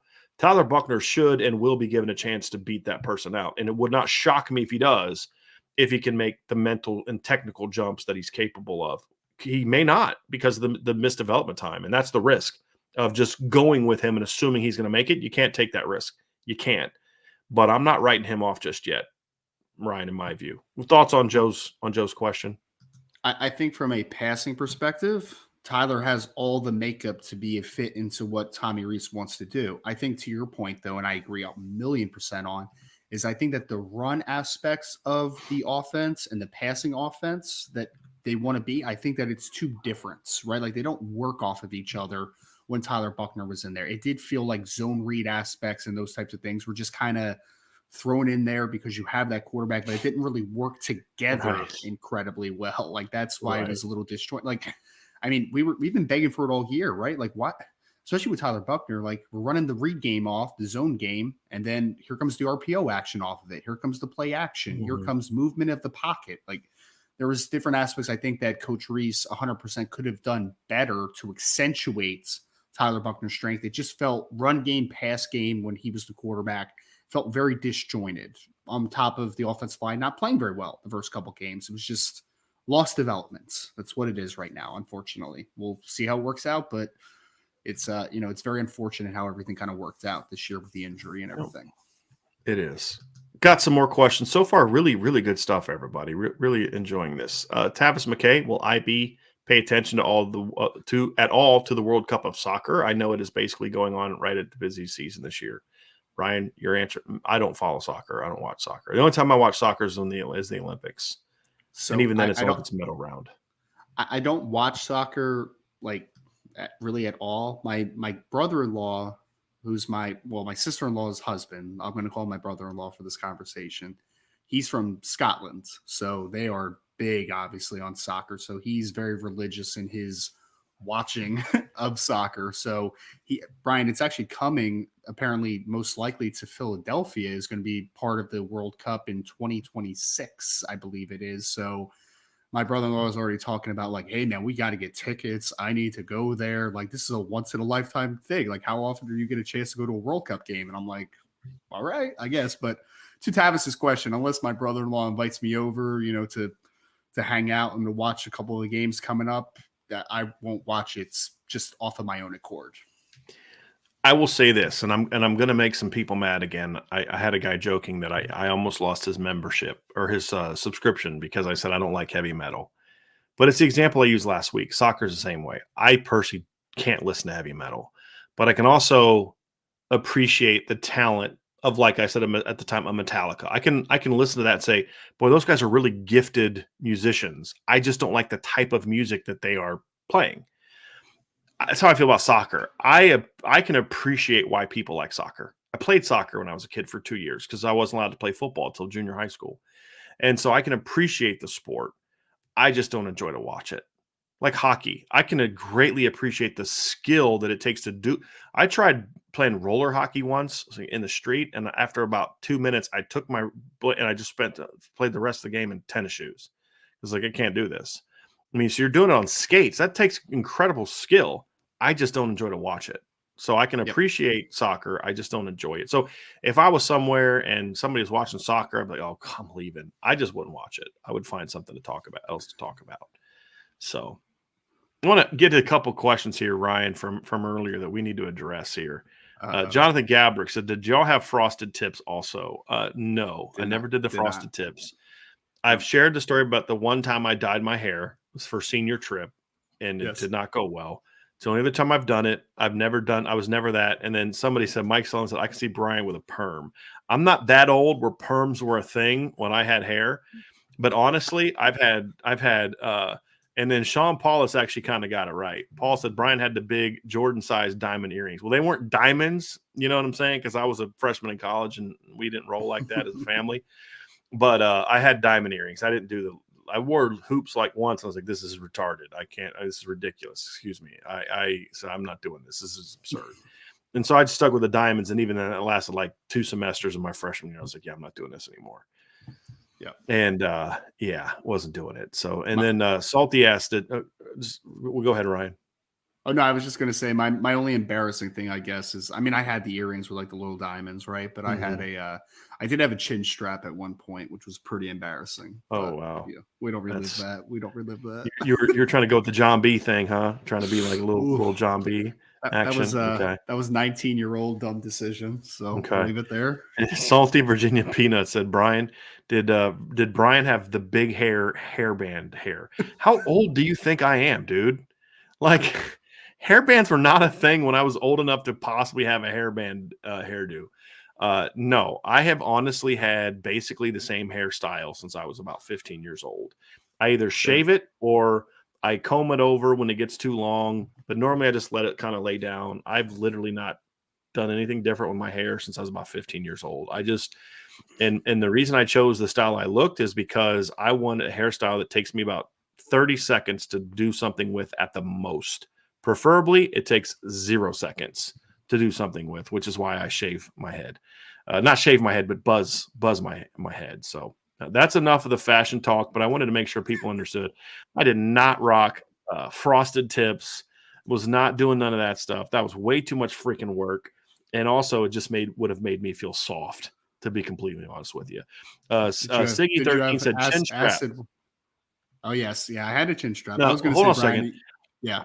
Hold on a second. I need to speak to this. Siggy13 said chin strap. Same here, Brian. Don't say same here, Brian. I never had the only chin strap I've ever had was on a football helmet. Okay. So that guy over there, Ryan, he was the cheese ball that had the chin strap, not me.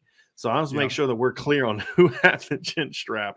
But Brian had blonde hair and hoops though. So it was never hoops.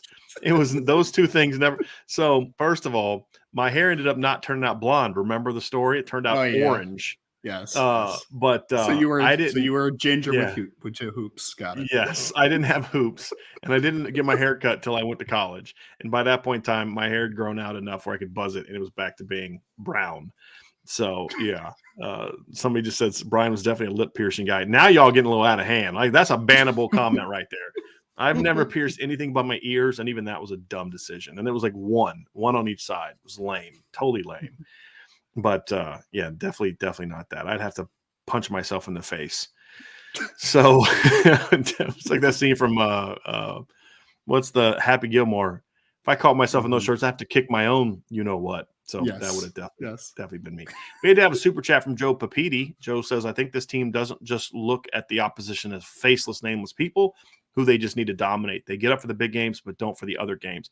Joe, I think there's a lot to that, Ryan. And I'll be honest with you. I hated Brian Kelly's nameless, faceless opponent thing. I would rather a team get up for the big games and you have to really kick them in the pants to get them up for the lower games. I would much rather see that, because eventually your teams get to the point where you don't have the Marshalls and the Boston colleges. I mean, not the Boston colleges, but the Stanfords and games like that. It'll be more like the Navies, which, we're flipping out over the Navy game, but Notre Dame was in more control over Navy than Georgia was over Missouri, for example. Right. Yeah. So everybody has that except Michigan. And I was arguing with somebody today. If Michigan loses to Ohio State, they have zero business being in the playoff. They haven't beat anybody. Oh, Penn State's going to be a great win. Well, Penn State's not a great win, first of all, but that's their only one. Well, they've never trailed in the fourth quarter because they haven't played anybody. It just, yeah. Other than teams that just play like really soft schedules, everybody's going to have games like that. It just, for me, I want to see the team that is emotionally ready for the big games. I'd much rather see that. And then you figure out what you got to do to get them ready enough in those other games to come out and continue progressing forward as a football team. Absolutely. 100%. Like, if you look at the way Alabama played against Auburn last year, it was a joke. But then look what they did a week later, a week after that game, they went out and curb stomped Georgia. Yeah. Give me that over the team like that. Notre Dame. What Notre Dame was under Brian Kelly's, they'd have beat Auburn by 17, and then got curb stomped in the SEC title game by Georgia. That's how Brian Kelly was at Notre Dame. And Jonathan Gabbard asked a similar question: how do you make sure your team is locked in as a coach? What do you have to do to hype them up for a team who isn't your level? I don't think it's about hyping a team up, Ryan. I think it's about figuring out a way to keep the pedal to the metal. And this is where Lou Holtz was a master. And he had said it. I never needed to hype my team up for Miami or Florida State or Michigan. He said, and players will say this, but you go out there in a week of practice before the Navy game or the Rice game, it was miserable because the coach is just on you. That's a lesson I learned as a coach is you did not want to be coached by me the week we were playing some team that stunk, because nothing you did was going to be good enough, because I was going to make sure you were locked into having whatever you have to do to get me to not yell at you for the little things. That's how you get guys locked in. So they got to figure something out to do that. But it's not about getting them hyped up. It's about getting them locked in on the task at hand. And that's going to be the key, Ryan, for me. I think you also have to highlight a lot of what makes the team a formidable opponent, right? It's like if I was watching film against BC, I wouldn't just show the offensive line atrociousness, right? Like I would show that, hey, guys, that Zay Flowers kid, that's a potential high NFL draft pick, right? Like Benjamin Morrison, Cam Hart, like you guys need to come to play, man, because that guy can embarrass you if you're not playing your game. He can. Cam Arnold, if you are not getting up to the second level, he can give you some problems. Josh DeBerry, if we're not running Chris routes in the slot, this kid can give us some issues. Like there are players on this team that can hurt us. That's why I also don't like the nameless, faceless thing, right? Like I want everyone to know that Zay Flowers kid, number 4, good football player, man. Like that kid can kick our Ryan. butt. Do you think that Harry Hiestand went about that Clemson game, or maybe Tommy Rees saying, hey, it's just nameless, faceless defense? No, or was it, y'all better be ready. This Miles Murphy cat's going to bring it. Y'all better be ready or Brian Bresee is going to bring it. Because those kids were so ready for that matchup. They took it as like a challenge. Like, oh, yeah, you want to talk about how good that defensive line is? Cool. Look at what we have to offer. And I think that's a big part of really kind of what allowed them to thrive was let them know what's in front of them. Let them know the opportunities in front of them, and don't be afraid to say that. Don't try to tamp down their energy over a game like that. Use it to your advantage. And I do think that they've done a good job with that. The next step is just going to be trying to find ways to make sure you keep them locked in enough on the task in hand against the bad teams to go out there and handle their business. That's going to be the key. Yeah, it's like challenging, right? Like you challenge a team. Like again, this guy is a good football player, man. He can embarrass you. Right? Like, are you up for the challenge or are you not up for the challenge? Take that challenge. Joe Alt, Blake Fisher. Hey, that Miles Murphy kid's going top 10. You want to prove how good you guys are? Go kick his butt, man. Like, that's the biggest thing. Zay Flowers is probably a potential top 64 overall draft pick in April. He's got 1,000 yards this year. He's a good football player. Cam, you haven't had the best year. And be honest with them. Like, Cam, you haven't had a great year. Do you want to go lock that kid down? Do you want to start to get your draft buzz back? Do you want to start to show people who you are? That's the opportunity that you have in front of you. That's the opportunity. Yep. Absolutely. Yep. There we go. Ryan, got a question here from Brian Hockney. It says, how many of the 2023 recruits will be early enrollees? So you want to go kind of position by position, the guys that we know for a fact are going to be early enrollees. If they get Kenny Minchey, he's one. But let's go running back, Ryan. Yep. So Jeremiah Love is planning on enrolling early for sure. Jane Lamar is, to my knowledge, as well. Wide receiver, Braylon James, yes. Jaden Greathouse, yes. Rico Flores, I believe so. Dylan Edwards, I'm not sure about. I'm not sure about Dylan Edwards. Cooper Flanagan, yes. Offensive line-wise, I'm not sure about Joe Otting, but I know for sure that Sam Pendleton is. I know Sullivan Absher is. Charles Jagasaw, no. Jagasaw's a no. So 2 of those offensive linemen are. Defensive line-wise, Bubakar is. Devin Houston, I'm not sure about. Brendan Vernon can't because Mentor does not allow them to do so. Armel Mukum is not in either. He's not in an early enrollee. Linebacker-wise, I don't think Woodbury allows early enrollees either, do they? I don't think so. Now, he told me that he's not going to be there in the spring, so he's definitely not. Drake Bowen is. Preston Zinter, I believe, also is. And Jane Osbury, I think, is as well. He was tweeting at the visit for Clemson 2 more months and it's home or something like that. So he'll be an early enrollee as well. Yep. Christian Gray is. Yes, I talked to his mother, so I know that one for sure. Micah Bell, I believe so, but I'm not 100% sure on Micah. Yeah, that one I'm unsure of because of track. Yes. Yeah. That would be the only concern I'd have there. Yep. So, yeah. Peyton Bowen is. Adon Schuler definitely is. He's the first player ever from Irvington that's going to graduate early, so he's 100%. And then Ben Minich is also. So, aside from Charles Jackasaw, Brendan Vernon, Armel Mukum, and maybe Micah Bell, that's the only guys right now that are not early enrollees, to my knowledge, of the 23. Okay. All right. Let's go to the next question here from Michael Parks. Foskey, he's a comment. Foskey better get 2 sacks at least. There's a good shot that Isaiah Foskey's going to break the sack record this weekend. I mean, goodness gracious. Let's hope. Yeah, that would be not good. Not good. This should be if there's a defensive line coming out party, it should be this week. Better be. Yeah, I mean, and they've been pretty good. They've been pretty good this year. I mean, they've been at times very good, at times like, you need to be better. But overall, they've been pretty good. We have a lot of questions about this, about Kenny Minchey's arm. He had a shoulder injury this year. My understanding is it was not. I think it was not like a major injury. I've seen people say it was just bruised. I read one thing that said he had a separated shoulder.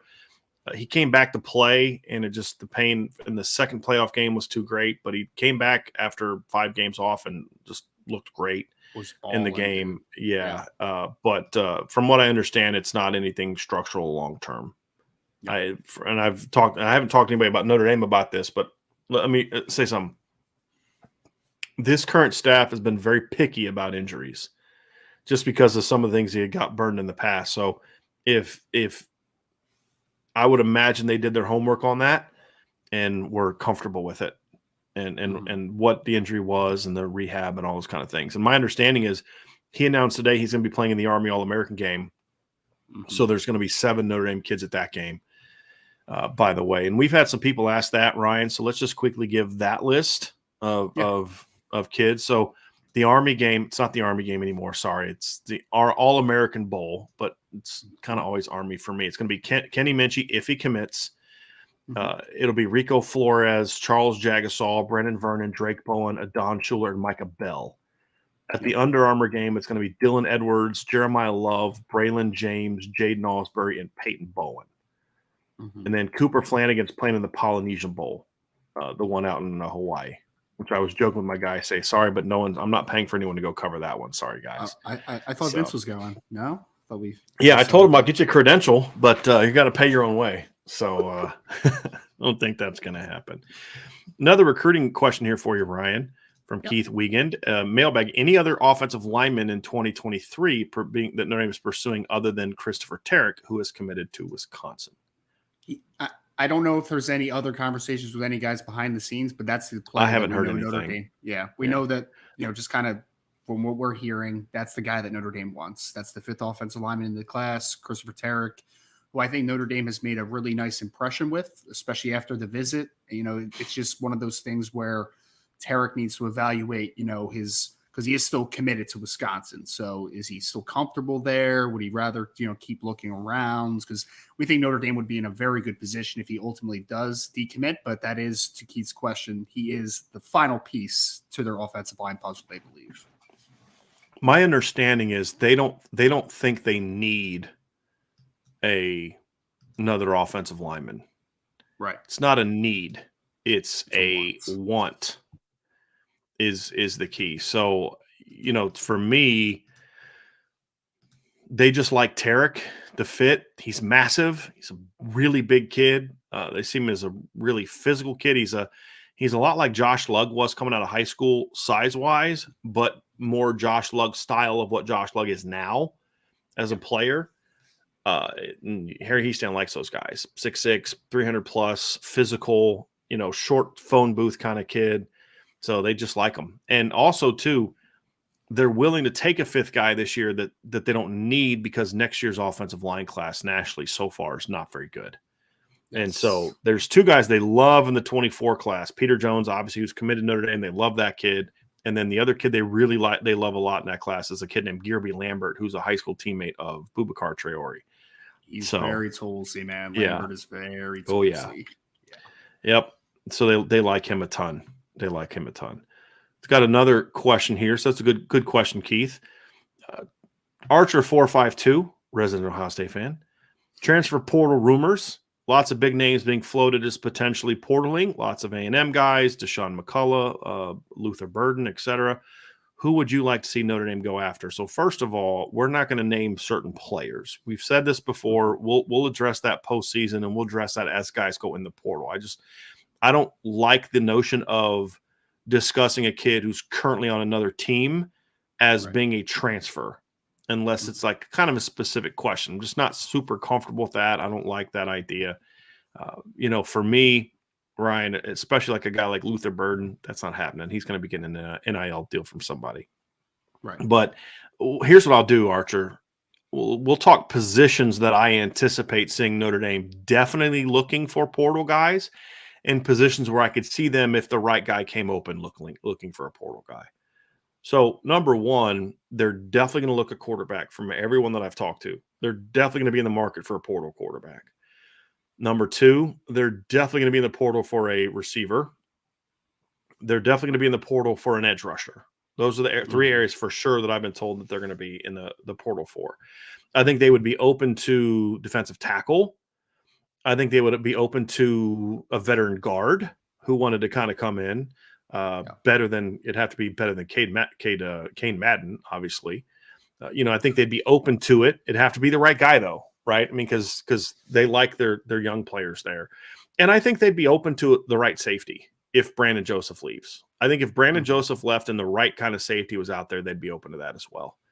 But if Brandon Joseph stays, I don't see them necessarily – again, the other part of it too is it's one of those things where you look at it and say there's not really a position they're just going to say no to if the right kid jumps in and wants to be at Notre Dame. Like, they don't have a need at linebacker for a portal kid, but if some stud was like, hey, I want to go to Notre Dame, they're not going to be like, no, sorry. They got to figure out a way to make it work numbers wise, but I think the only position they'd probably say no to, barring injury or a mass exodus, there you go. Yeah. So you got me back on that one because I'm always saying what you're thinking in your head, but you nailed it. I mean, that's it. Barring Tyree and Diggs both leaving and Jadarian Price not being 100% healthy coming back from the foot injury, even then, you still got Estime, you still got Jabron Payne, you'd still have a 90% Jadarian Price, and you've got Jaden Lamar and Jeremiah Love coming in. You still may not go to the portal for a running back at that point in time. And you could use Dylan Edwards. So, Brian, I'll put it like this. How many teams in the country, and I know I know you probably can't actually give me an answer to this, but how many teams in the country is Jeremiah Love getting a significant amount of playing time and touches as a true freshman, and he might not even crack the 3 deep for Notre Dame next year? Like, it's possible, which is wild. Yeah. It is. It is. It's crazy, man. It's Oh my crazy. goodness. Yep.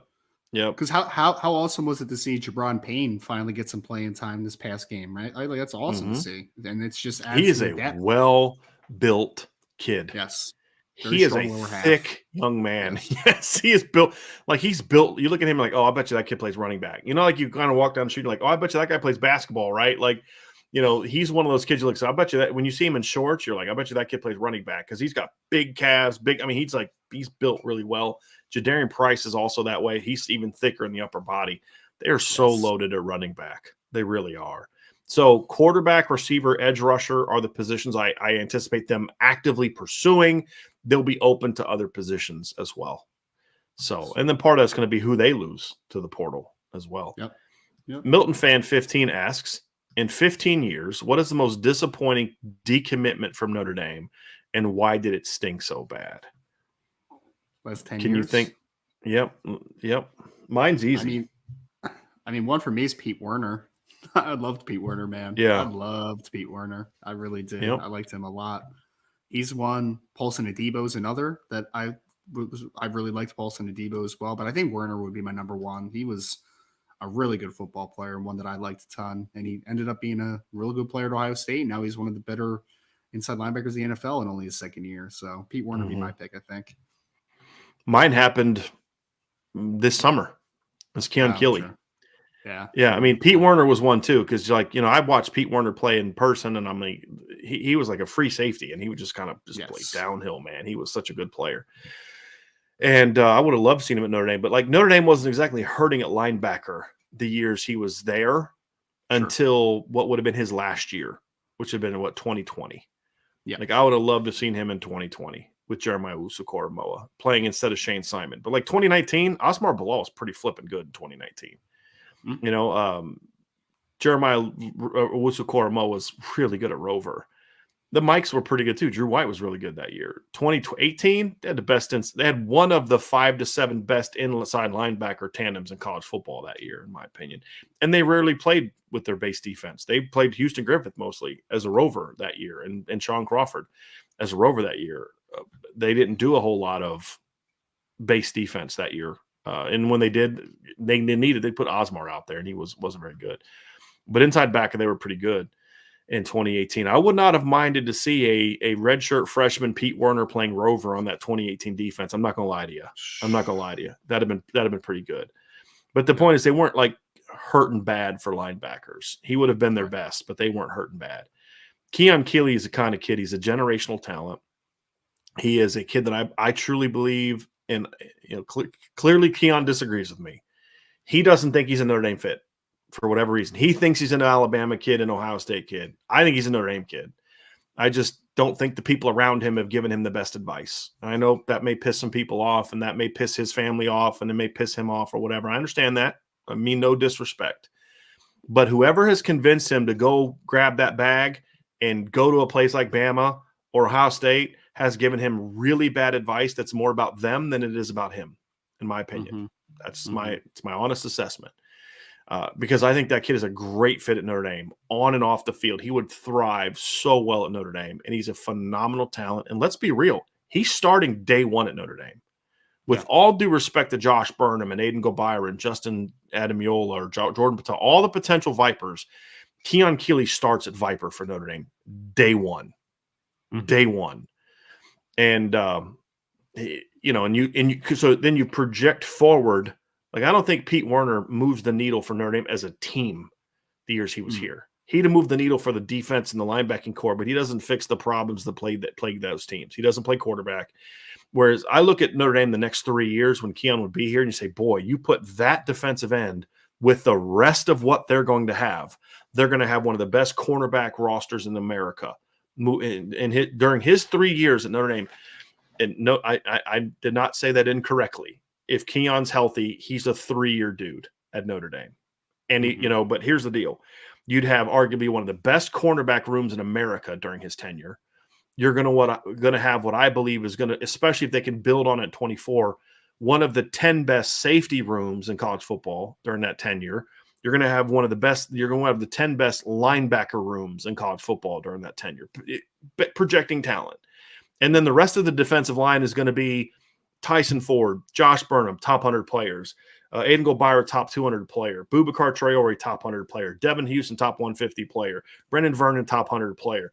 Armel Mookum's a bit of a project, but a really talented project. And then you've already got a top 100 commitment next year from Brandon Davis Swain and a top 250 kid in Owen Wafel. He would be surrounded by every bit as much talent as out at Notre Dame as he will be at Alabama, in my opinion, on defense. And then you'd have the offense, what they're bringing in offense. He'd be that missing piece to me. Unfortunately, he doesn't see it that way.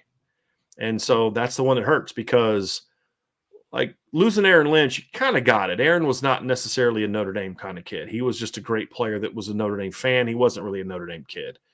Mm-hmm. This kid is a Notre Dame kid through and through. Keon would thrive so much at a place like Notre Dame. Like, he would be one of those kids that loves being in a dorm. He may not think it. They've probably convinced him otherwise, is my guess. You want to be in an athlete dorm. He's the kind of kid that would thrive being in a situation in Notre Dame where he is in a dorm with non-Notre Dame kids, non-football kids. But unfortunately, he doesn't see it that way. And so that one stung. I'm not going to lie to you. That one stung.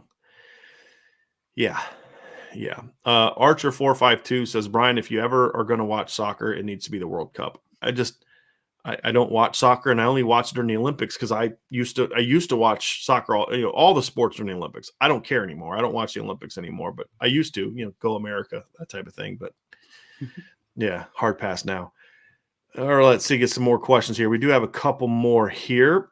Here's a good one from Keith Wiegand, Ryan, and I'll let you address this one. Is Sam Howell a good comp for Kenny Minchey? I don't really see it a ton. I mean, Keith, I'm trying to all right, so I think from a release perspective, Sam Howell had a really clean release. It was pretty compact. He had kind of that work off script stuff that he could do, right? He could throw from arm angles. So, I get it in that sense. I just think completely different body type. I mean, height-wise, they're pretty similar, but body type, they're much different. I think that Minchie's a little smoother than Sam. Sam's a little more powerful in the sense of he can, run the football and break some tackles, and he's got a little bit liver of an arm comparative to Kenny. I think honestly a good comp for Kenny Minchey is Dante Moore. I think that those kids play a lot like one another. So I get where the Sam Howell thing's coming from, but I'm not sure if I love that comp totally. Mm-hmm. What is one that you do like, Ryan? Because I know I don't necessarily love comps, but if you had to do one, who would be a guy that you would say, it's similar? I'm trying to think of a modern one for the NFL. I mean, I said Dante Moore, I think, is a decent one. I think they play kind of similarly to one another. NFL wise, I can't really think of a good one. What about college football wise? I would say this: if Kyler Murray, if you take away the running part, I think Kyler Murray's a very similar comp as a thrower. That's not a bad throwing comp. Motion, throwing style, different arm talent, different arm strength, different types of athletes, but he's got a lot of Kyler in him and the ability to change arm angles when Kyler was at Oklahoma. Get the ball out quickly, those type of things, I think, are similar. I can get that. I don't love the full comp just because the dynamic. I mean, Kyler was a dynamic athlete, and Kenny Minchey's not that. They're not the same athlete either, but I mean, I think from a throwing perspective and a just release perspective, maybe a little Devin Leary in there, right? He's got kind of a similar arm angle type of work. I don't know. I'm just trying to think of a modern one for him. He's got a really long release though, Devin Leary though. Devin does? I think so. Yeah. Gotcha. And I'm a big Devin Leary fan, so it's not necessarily a criticism. He's got a little bit of a long release. Speaking of, Jason Rose says, hey, guys, how do you feel about Devin Leary as a potential quarterback transfer? Heard some rumors about him coming back for a sixth year. So, I'll just say this about him since it was asked, Notre Dame is looking at it. I love Devin Leary as a talent. Ryan loves Devin Leary as a talent. We had him in the top 5 of the quarterbacks coming back. He didn't play great this year, but honestly, I think that's a product of a lot of other things, not just him. Here's my big concern, though. He's had 2 devastating season-ending injuries. This one, I believe, was to his throwing shoulder, correct? Or his pec. It was a pec muscle, correct? But I believe it was the pec muscle on his throwing shoulder or throwing side. But he's had a hard time staying healthy, and the whole reason that you're looking for a portal quarterback to begin with is because Tyler Buckner's injury prone. And that's really the only reason why. I don't think it's smart to bring in an injury-prone quarterback like Devin Leary in this instance to be the guy. Well, I say it's not smart. It would make me very nervous. If you could tell me that you looked into the future and you could guarantee that wherever Devin Leary goes, he's going to be healthy for every game this year, good Lord, yes, I'd take Devin Leary. No question. But because we're both very high on his talent, Ryan. But for me, I'd have to see who else was out there. Like, would I take him in the risk of the injury over Cade McNamara? Of course. Sure. But if it's like him and some other comparable players, I'd have a clean bill of health. Yeah, right. I'd have a harder time with that just because of I need a guy that has the experience, or I mean, I like his experience. Like, that's my knock on like a Hudson Card's another name that people have brought up. It's the lack of experience. I like, I like his experience. I like Devin Leary's experience. I love his arm talent. It's just the injury thing. And it's not just like he had an injury. He's had multiple injuries. He just seems like a kid who has a harder time. And I believe he had an injury in high school as well. I believe he missed some time in high school as well with an injury. I could be wrong on that, Ryan. You probably know that a little bit more than I do since he's a New Jersey kid. But pretty sure he's the I'm not sure about the injury history, but if I remember correctly, I think he's the all-time leading passer in New Jersey state history. So I can't remember if he missed a substantial amount of time. But I mean, just to echo the sentiment, Brian, like, you are literally in the position you are because your quarterback that you thought is the future got injured, right? Like, that's why you're here. And he's been injured a couple times already in his Notre Dame career, not even counting his season-ending injury in high school. Like, there's been, obviously durability concerns there. So two wrongs don't make a right, right? Like, it doesn't even each other out. In a vacuum, if Tyler Buckner is able to play all season and you can count on him 100% of the time, you're probably not even in the transfer portal conversation right now. So why are we bringing in another player that might also be a question mark? Like, it's just right. Yeah, it's just a tough conversation to have for me, because I really do I do like Leary. I think he's a very good college quarterback. I would take him, but. And you put him with Notre Dame's offensive line and Notre Dame's running game and Notre Dame's tight ends and Notre Dame's receivers with that defense. I mean, if you could tell me he was going to be healthy, man. No brainer, but yeah. All right, let's get to the next one here. Somebody said App State quarterback. Ryan, thoughts on the App State quarterback? I don't even know who App State's quarterback is. I don't think he's the App State quarterback anymore. Did he get beat out? I thought he got beat out. My answer is probably going to be a no, since I don't know who the heck it is. I'm pretty sure he's the quarterback. And Chase Bryce, isn't he already a sixth-year senior? Even if he had eligibility, hard pass. I don't think he has eligibility left either way. So he has not been very good in situations where he had to be at a Power 5 school. Yes. So that's Duke legend, Chase Bryce. He really struggled in that situation. He really struggled. He's a great backup quarterback. That's what he is. Yes. That's what he is. Yep. He's a great backup quarterback. Somebody brought up Jack Tuttle, who's at Indiana. He's a backup quarterback. Talented. But he's a backup quarterback. You got to bring somebody with some experience. Like Hudson Card is the floor on experience that I would go for, because he started several games. Jack Tuttle is not that guy for me. I mean, he's the kid that in his career does not have 1,000 yards passing. Can't do it. I'm sorry. I just no. And I don't think he's talented enough to take the chance on. So, just that's going to be a no from me. Somebody said not for this situation. I was going to say last year, Brian, because I know you talked about bringing in a kid to kind of be a backup and see what happens type of thing. Like, Jack Tuttle would have been fine in that situation. Yes, because then he comes off the bench and, hey, he's going to, we got a good run game. We can protect him. We got a good tight end, and it'd be all right. So, yes, this year would have been good for that. Next year, you've got to bring a kid in that can start, that has that starting talent. That's absolutely, that's where I would be on that one. All right, let's get to this here real quick. Let's get to some more questions here. We have a few more. We wrap up. John the Gabber says, "Oh no, Brian, hockey is awesome."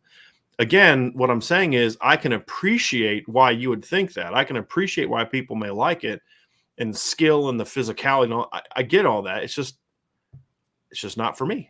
right? It's not your taste. It's not my thing, and I've tried, and part of it's because I don't really know the sport real well, to be completely honest with you. And it's not a sport I grew up around, and it's just not for me. Like, there's a lot of things that I can appreciate. There's foods that I've seen people like. They're like, hey, I really appreciate the look of that, and I'm sure it tastes good to you. It's not for me. It's just not my thing. So everybody has different likes. I try to, I joke with people about soccer, about how boring it is. And like, the thing for me with soccer is I just can't watch a sport where you can dominate a team 1-0. I just can't do it. It's just not for me. I can still appreciate the skill that it takes to be good at it and appreciate why others may like it. Just not my deal. I also like sports where I can get up and take a break. You know what I mean? Like, and not just a halftime break, like, yeah, I can go get a drink because it's, end of a switching series or whatever. So it's more my deal. Irish Mill is 540. Brian and Ryan, what is your go-to Thanksgiving dish and or side? Well, Ryan, are you a turkey? I mean, do you guys do turkey for Thanksgiving? We do turkey. Okay. I am a person that believes, though, that turkey is pretty overrated. Mm-hmm. Yeah, we've had this conversation before.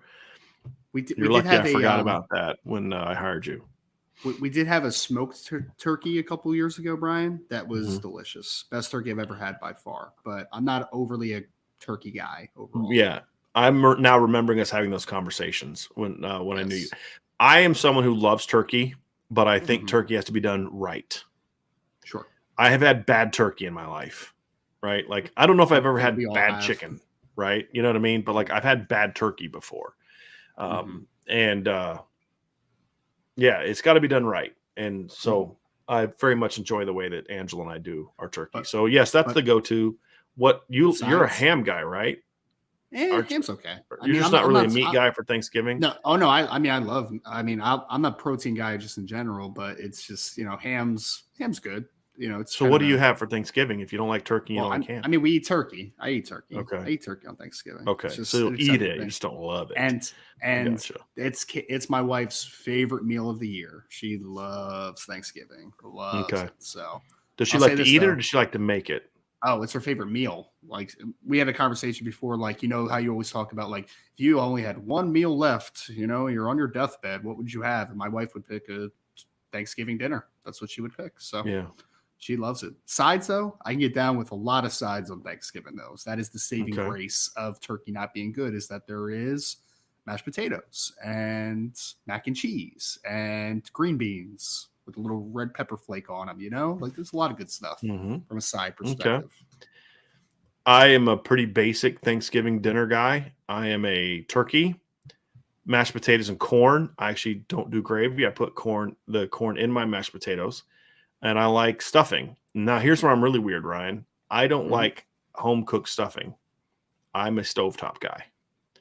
I'm a stovetop stuffing guy. And then rolls. I mean, that's my Thanksgiving deal. And then I'll have like apple pie, cherry pie, but my grandma makes a chocolate pie that is absolutely phenomenal. And when I go home for Thanksgiving, which I haven't done in years, that's what I would always do. So turkey, mashed potatoes and corn, stuffing. And my family, I love my family to death. They would always make stovetop just for me. And I had like 2 other cousins that didn't like normal stuffing, so they'd make it for us. But yeah, that's my go-to. Turkey, turkey, stuffing, mashed potatoes and corn, rolls, and a good piece of pie. I'm not really a big pumpkin pie guy. I mean, I'll eat it if that's all that's there, but yeah. I got to do the crumble for apple pie. I'm an apple pie crumble guy. Yeah. Dutch apple. Yeah. Yep. Yes, sir. There you go. Yes, sir. There you go. It's the way to go. It's the way to go. With your chest with a super chat. Thank you, sir, very much. Brian, punch self in face after ear piercing or campus tour helicopter ride at 65 mile an hour power winds. $1 for answer, $4 to Ryan's bonus fund. I deserve that one for the earpieces. I've never done a campus tour helicopter. I've never been in a helicopter. So I couldn't tell you that I now the joke there is we were at the Clemson game. There was some people like in a helicopter around the stadium with the crazy winds we had. And like, that's a brave person. And With Your Chest was at the tailgate. So I assume that's what we're talking about there. But yeah, I'm not a helicopter guy.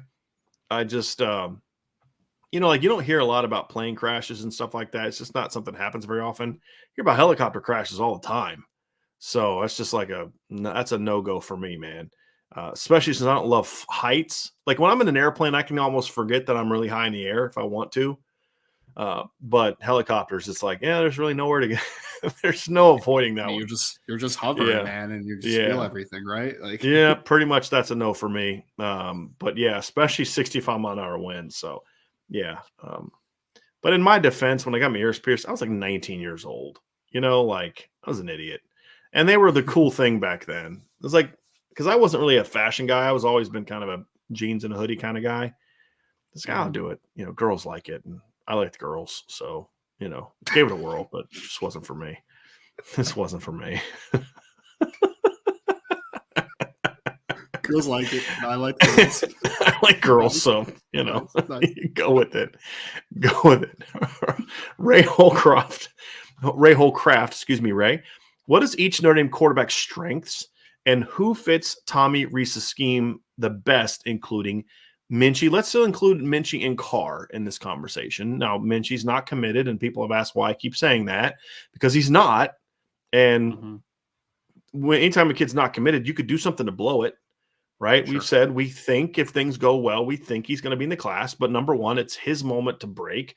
Number two, it's not a given that it's going to happen. I mean, if he comes this weekend and they ignore him and things don't go well for him and he doesn't get along with the players, you could be like, you know what? Like, I know I don't want to go to Pitt, but I don't want to go to Notre Dame either. I don't anticipate that happening. But, that's why I keep saying that, because I want people to understand he did not commit to Notre Dame yesterday. There's still some sealing to be done. Right. But let's include Minchie and Carr and all the current quarterbacks, Ryan. So let's go oldest to youngest. So Pine, Buckner, and Jelly, Minchie, Carr. Have at it. Okay. So for Drew Pine, I think it's the toughness that he brings to the field. So I think that's a nice conversation. I think he's generally pretty accurate when he's on rhythm. It's just when his process gets messed up a little bit that I think that suffers. So I think general accuracy is pretty solid for him. I think he's a tough kid. Tyler Buckner is a dynamic athlete, right? Like, he is a really athletic kid. He kind of has all the intangible stuff. It's just the injuries have kind of held him back a little bit. And Jelly, I think, has a pretty quick release. And I think he just has a pretty solid baseline all around. So, like, he's a solid athlete, solid arm. Everything's just pretty solid across the board. For Kenny Minchie, I think that we talked about it, right? I think it's the arm talents, the ability to throw from different arm speeds, arm angles, release points. He's really smart. He's got that proactiveness to play in the position. And then I think CJ has a lot of those same attributes. I would say CJ took a huge step up from an arm strength perspective as well, but I think that his best thing is that he understands where to go with the football. He has some stuff that he can do off script, and he can throw from different platforms and do all that type of stuff as well. So that's kind of what I see with each one, Brian. Who fits the scheme best? I think that there's a conversation between Kenny Minchie and CJ Carr of who fits the best. I think that they both fit really well, and I think that you can have that. I mean, if you picked one, I wouldn't argue as much for the other, but I think CJ has the most potential to hit I think he has the highest ceiling probably in that system of all those quarterbacks, in my opinion. Yes.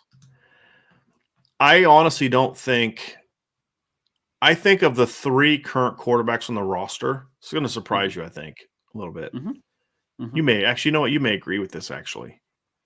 Okay. I think the guy that where they are right now fits Tommy Rees's offense the best of the current players is Steve Angeli. Drew Pine's thing is, in theory, Drew Pine should fit Tom Rees's offense. Supposedly accurate, smart, and all that stuff. I just don't think Drew has necessarily progressed in those areas the way that you'd like him to. But more so, a lot of stuff that Tommy wants to do requires a taller quarterback. I don't think being a 6-foot quarterback hurts you. I think you have to teach it properly, and I don't think they're necessarily. He may actually be teaching it the right way, and Drew's just not doing it. Drew may be rushing his technique. That's why he's throwing from 5 yards every time.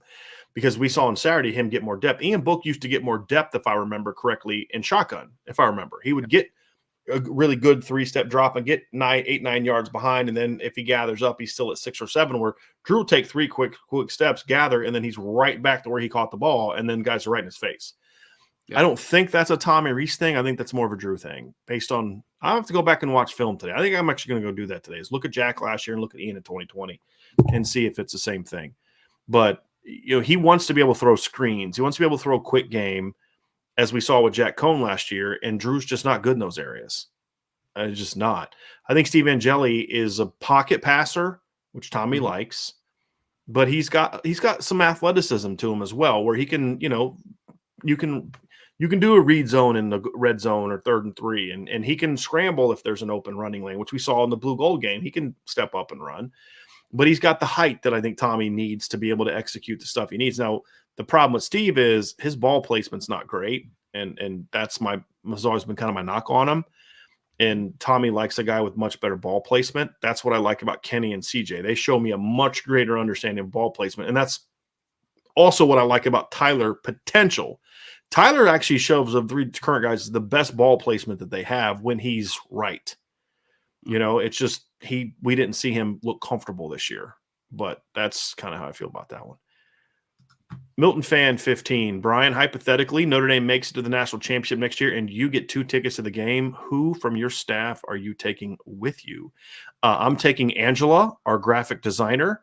So that's who I'm taking with me because I like her a lot and I'd like to stay married. So that's who I'm taking. All due respect to my guys, my team, but that's who I'm taking with me. It's an acceptable answer. I will accept that. Yeah. I will accept it. And with all due respect, Ryan, if I had to take one of my staff, I got to take Vince. I mean, Vince is the guy that was with me from day one. Yep. Vince is my dude, but I'd have to take him, man. Vince is the OG. But honestly, I'd love to watch a championship game with all my staff. That's the thing I love about I joked about this to Sean Stiers in the press box at Clemson game. I said, you know what? There may be people that make more money than us or whatever, but nobody has as much fun doing this as we do. And I mean, we enjoy each other. I mean, we are in group chats during games, having fun, and we enjoy being around each other. I mean, the night we went to the restaurant in town, it was like the only time we've all 4 been in town together. This is before we brought Sean Stiers on board.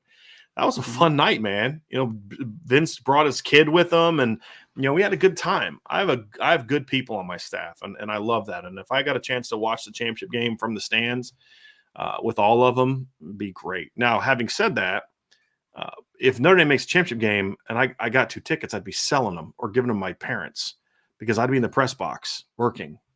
So, sure. Yeah, and Angela would be on the field shooting the game with because she does photography for us. And so Ryan and Vince would be up in the press box with me and my parents would be at the game. So how about that? I'm making everybody happy today, Ryan. Love it. So yeah. Or I could say, no, I'd take Angela because then I'd have Vince and Ryan up in the press box working. So then we're all there. So there you go. There you go. I'm going to find my way into the right answer on this no matter what. All right. Robert Bishop. Here's an interesting one, Ryan. I'll get your thoughts on this. And then I'll share my opinion afterwards if it's different from yours.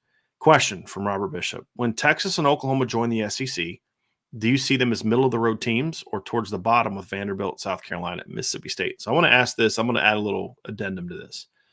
Based on who they are now, based on you projecting who they are now with their current staffs and your feeling about the current staffs, I want you to answer it that way. And then the second one is, in theory, is that just who they are? Kentucky has reached its peak as a program, in my view. Vanderbilt's never going to be Georgia, right? So as programs, is that who they're going to? Mississippi State's always going to be Mississippi State, right? So answer it that way too. Specific to who they are now, and then in theory, who they can be as a program. Well, I think that Texas has a much higher upside in the near future than in Oklahoma, for instance.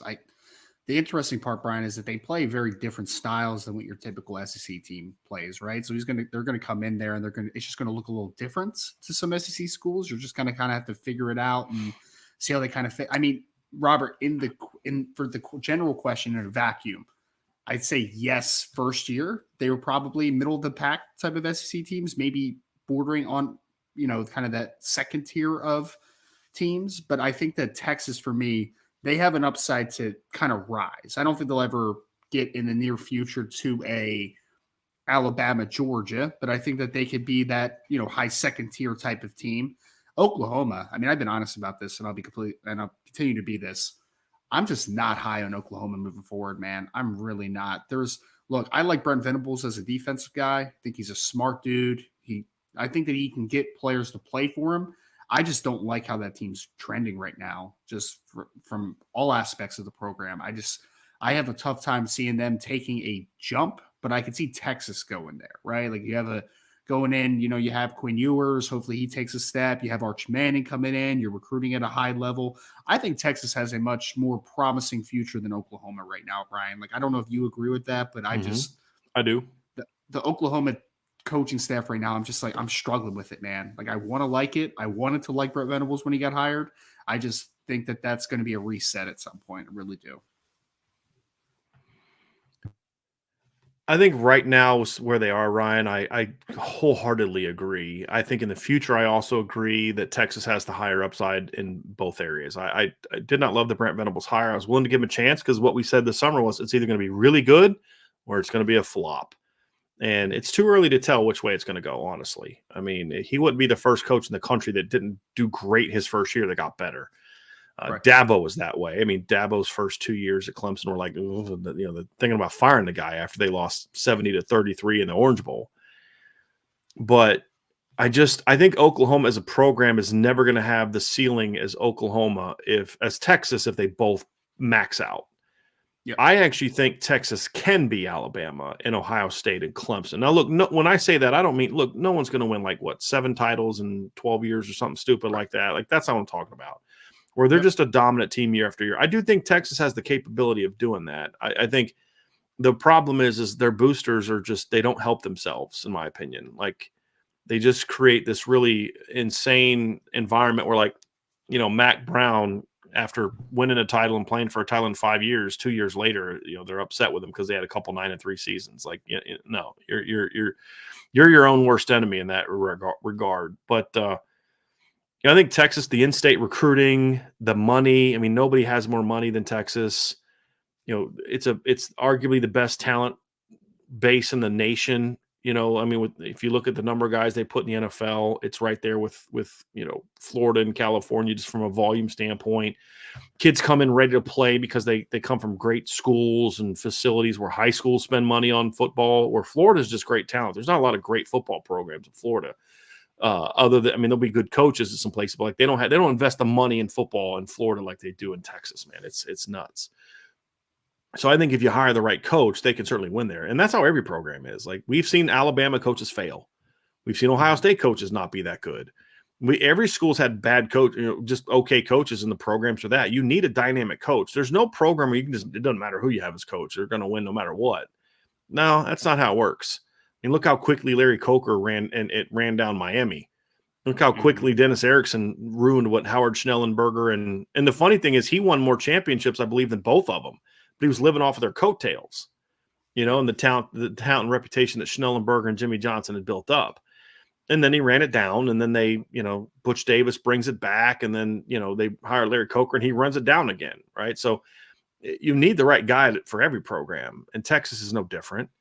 But if you hire the right guy at Texas and you give them the support you need to give them, then, yeah, Texas can be one of the best teams in the country consistently. It's just they often haven't hired the right guy, if I'm being honest with you. That's a school that has made more bad head coaching hires than in any – just throughout their history. Either bad coaching hires or just underwhelming coaching hires. We're just, ever since Darrell Royal, John Malkovich, Fred Akers, Mac Brown, Charlie Strong, Tom Herman, just really a lot of underwhelming of those type of things. And so you hire the right guy, you'll win. And Alabama's no different.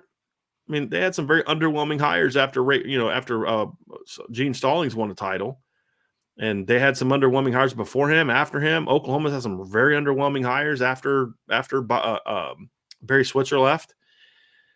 So it's I think every program's like that, Ryan, but I don't think Oklahoma can ever be Georgia and Bama.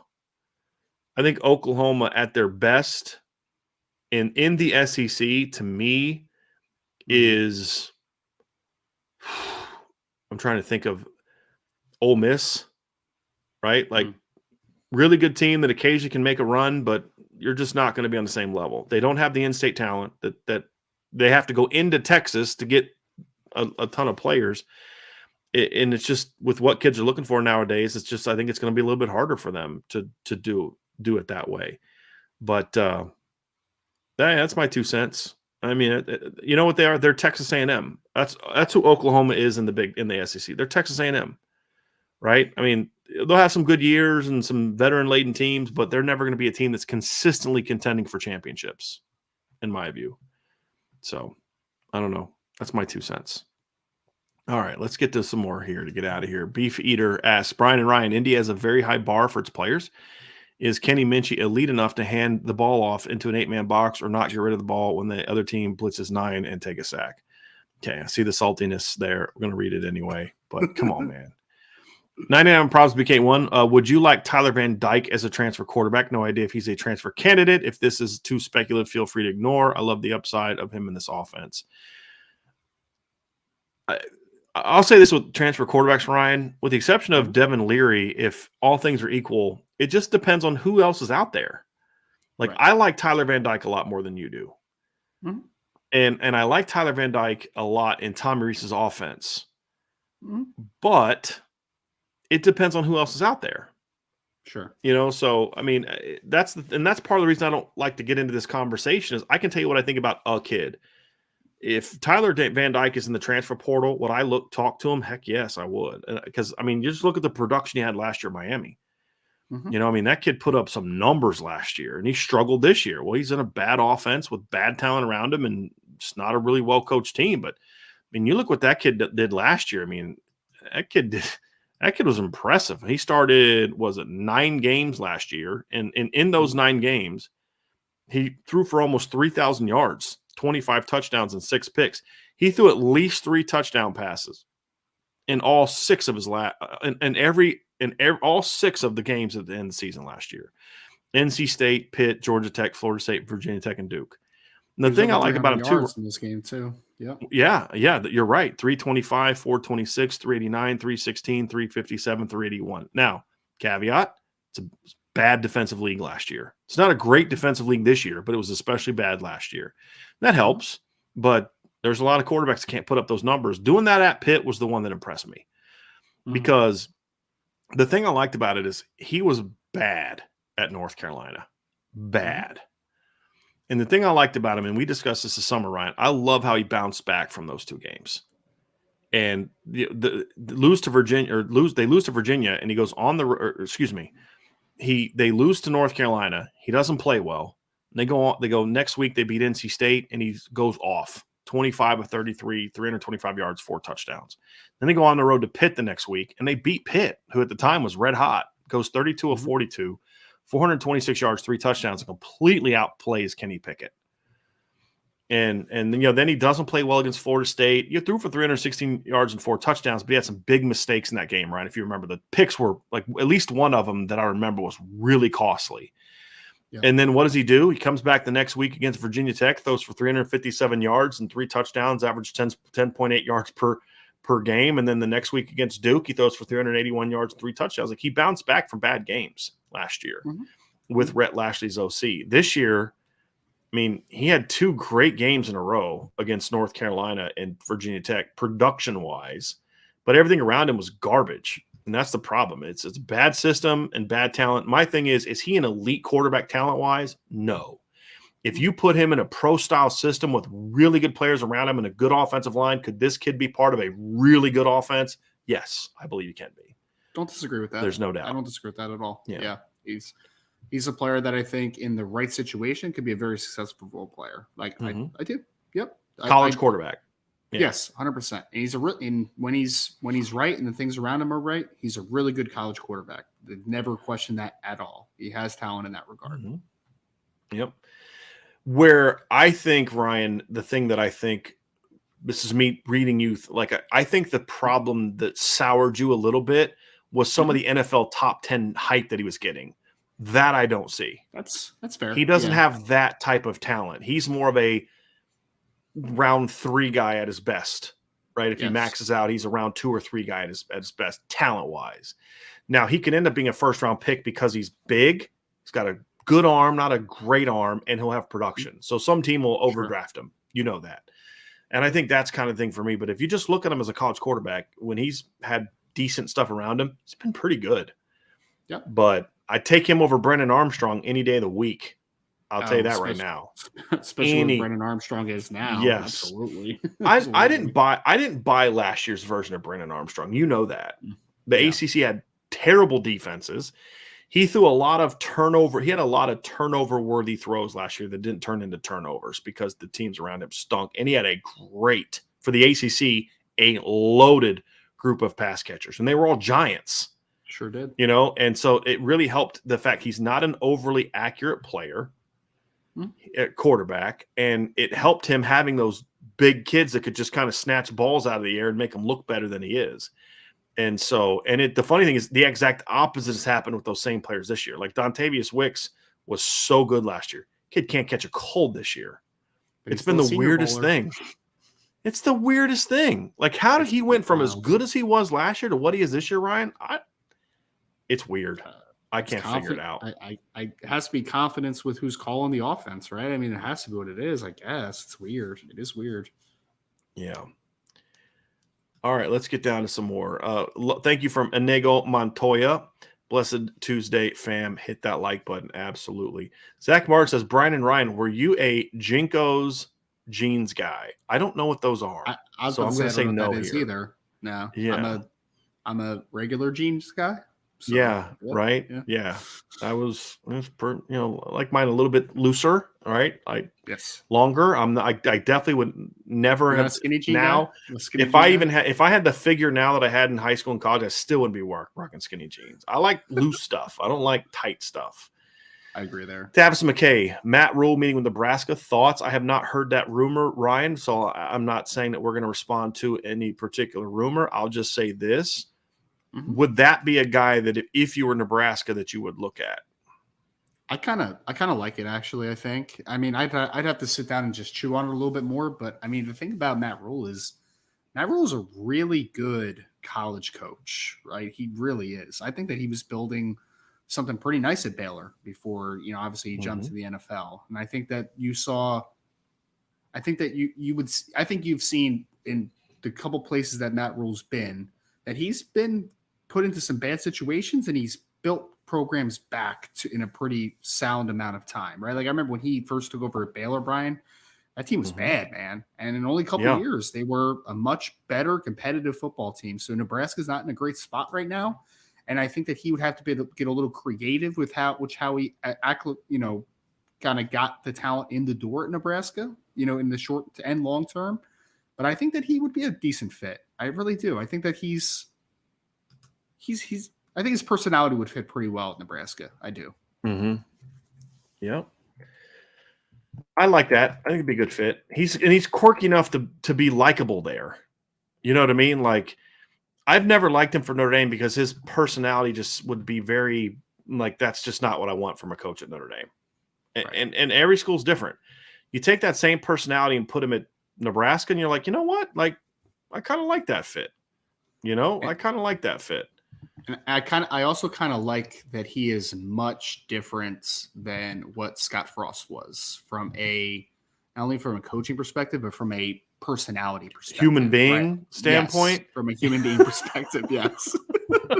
Well, not even just like the just the morally sound person aspect, but also just his personality is different as well, right? Like he's not a jerk. So that would be good in that regard. He seems likable to me. I don't know if he is or isn't, but he just seems likable to me. So yeah. The 1 year when I was at the combine, I got a chance to meet Matt Rule because it's cool when you're in the media section for the combine because you walk past people all the time, Brian. It's just like, oh, that's Matt Rule. That's Bill Belichick walking by me right now. So I got a chance to talk to him. He is a really nice guy. I do like Matt Rule as a person. So I think he'll land on his feet with the college team. I think he'll do a good job. I do.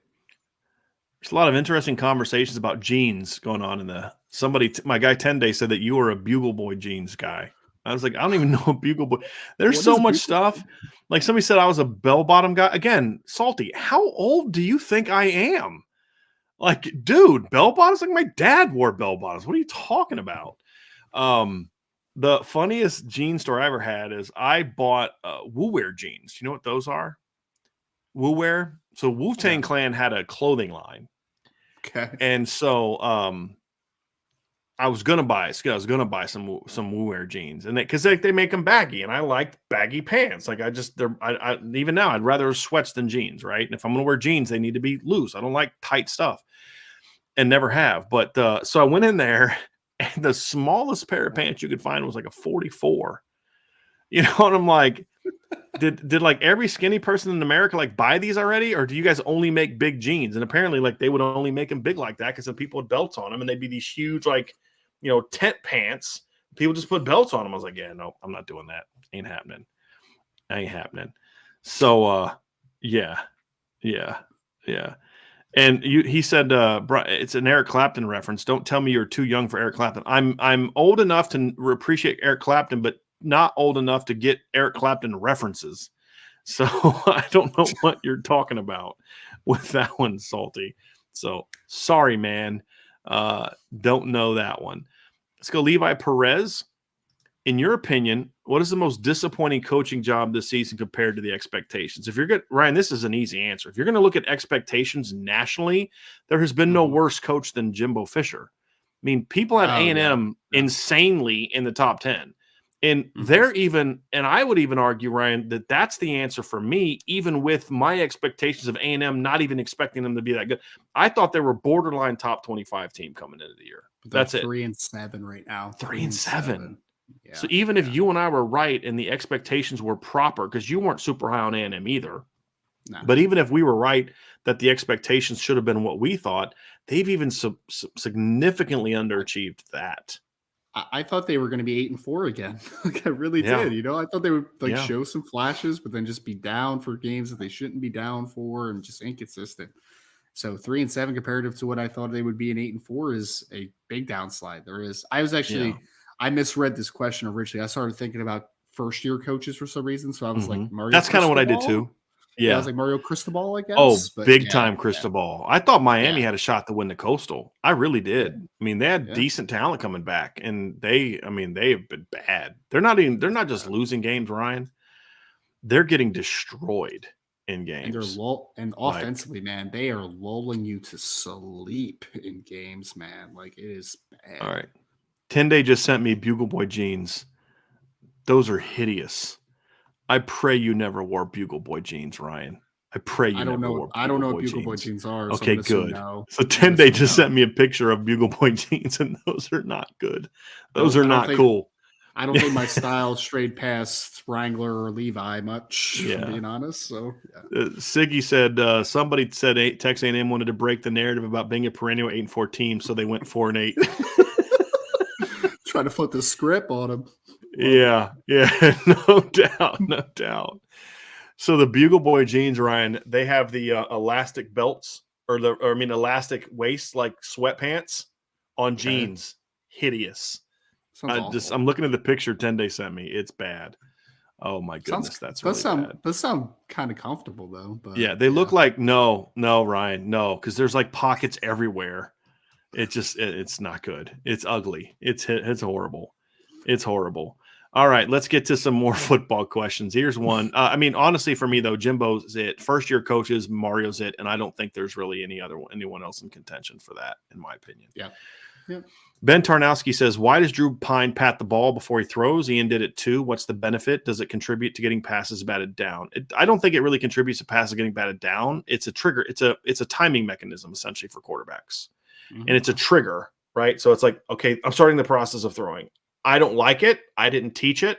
I taught quarterbacks to have both hands on the football until you're ready, and your trigger is the push, because I think this creates it takes longer to pat and get it out. So I don't really care about people batting it down. It's more so much about you're now.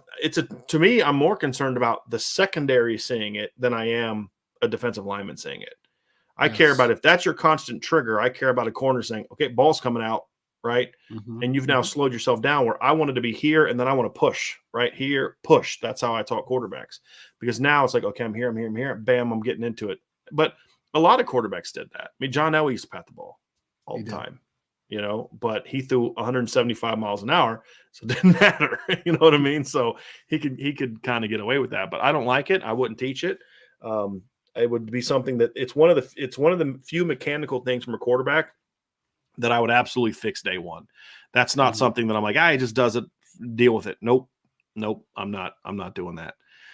Completely different. But do you remember Rich Gannon used to pump fake like 4 times before every throw? Oh yeah. Oh gosh. Yes. Yep. Somebody called Bugle Boy jeans male maternity pants. That's great. Again, sounds kind of comfortable. That's great. No, Ryan. No, they're not. They're not. I'm gonna send you the picture. Beefeater says, if Saban retires, do you think Bryce Young will transfer out? Yes, he's going to transfer out to the NFL draft. That's where Bryce Young is going to transfer to. It's never. Yeah, Bryce Young is not going to be in college next year. Sir. This is a fascinating question coming up here, Ryan, from Robert Bishop. Brian, do you see a fake punt coming to counter our punt blocking schemes? Ooh. The fascinating part about this, Robert, is in theory you'd think yes. But the way that Notre Dame blocks punt, they do not do all-out blocks. They find your weakness and they attack that weakness. They don't get it to where they're all out and somebody gets through. They're not really doing that. It would be hard to fake this team, in my opinion, because of that. Now, somebody may blow an assignment and you fake them that way. But schematically, Ryan, they don't do overload. They don't do overload like across the board pump blocks, really, except when you're backed up. Which is also why, and I noted this while watching the Texas TCU game, because Texas ran into the punter twice. First time they didn't call it, shouldn't have. Second time they called it running into. I thought it should have been roughing, and because they made the guy, because they went under his legs and made him fall on his back, I thought that should have been roughing. They went with running into, and it gave him a first down. But I can't think of a time where Notre Dame's come anywhere close to hitting the punter this year. Like one guy almost on a run through, but he was under control and he didn't do it. But I can't think of a time where, and all these blocks where I'm like, boy, I'm glad they blocked that because they were about to knock that guy over if they didn't. The controlled aggression that they show on punt blocks is really fascinating and the sign of great coaching. But Robert, in theory, you'd think that you're correct. Like somebody's about to fake one on them, but they're really sound. They don't do overloads. They really don't. They're disciplined on the edge when they come up the middle, and when they come off the edge, the other side's pretty disciplined. And so, Ryan, I don't think they're a team that you can really fake unless somebody just blows an assignment. What are your thoughts on that? Because you'd think a team that blocks this many punts is a team that somebody's going to want to run a fake on. Yeah, I mean, I think that's the fascinating thing is that, I mean, usually you're seeing like 4 guys rushing, right? Like just kind of overwhelm a couple gaps and then get a free runner somewhere. It's not like you're just seeing like 8 to 9 guys just go in every single play, right? Like, you know what I also think it is, Brian, is I think that people have really, special teams wise, I think they've really bought into their role on the pump block team. Like, look, I think that for a guy that's assignment is, hey, you're staying with the wing and that's your assignment on this play, you're blocking him, all that type of stuff, even when you're bringing some pressure from certain spots. I think even those players have quietly really bought into those types of conversations because it's a part of a group, right? It's a part of a collaborative effort. I think that those guys genuinely get a lot of excitement about Isaiah Foskey blocking a punt, out of Jack Kaiser blocking a punt, out of Jordan Botelho blocking a punt. Like it's like this, I think that side of the football has just really had a collaborative efforts on there. So I agree. I think people have just really bought into what their assignment is special teams wise, which I think is, again, that's a big nod to what Brian Mason has done. He has gotten people to buy in to what their role on this specific play is, which is fantastic. Yeah, he really has done a phenomenal. I mean, I can't stress it enough, the phenomenal job he has done. I think part of it for me too, Ryan, is I feel justified because we've been saying for how many years if you're not going to return punch, you need to heat them up, and Brian Polian will do neither, which is wasting time collecting a paycheck by doing nothing, which sums up Brian Polian's tenure, special teams coach at Notre Dame. Let's see here from Ben Tarnowski. This is the last one here. We're gonna end it here, Ryan. We got things that we got to get to here. A couple things we got to get taken care of. I got to go get some Bugle Boy jeans. That's right. And please, no, please, God, no, Lord. Ben Tarnowski says, do you think Miami's offensive problem is Cristobal or Gaddis? I'm leaning Cristobal based on Michigan last year, and historically Oregon's offense wasn't great. I want to get your thoughts on this, Ryan, because I have a pretty strong opinion on this as well. I think Josh Gaddis is extremely overrated. I do. I think that, look, Michigan last year was a team that was built off of running the football. Fantastic, right? Offensive line, very good.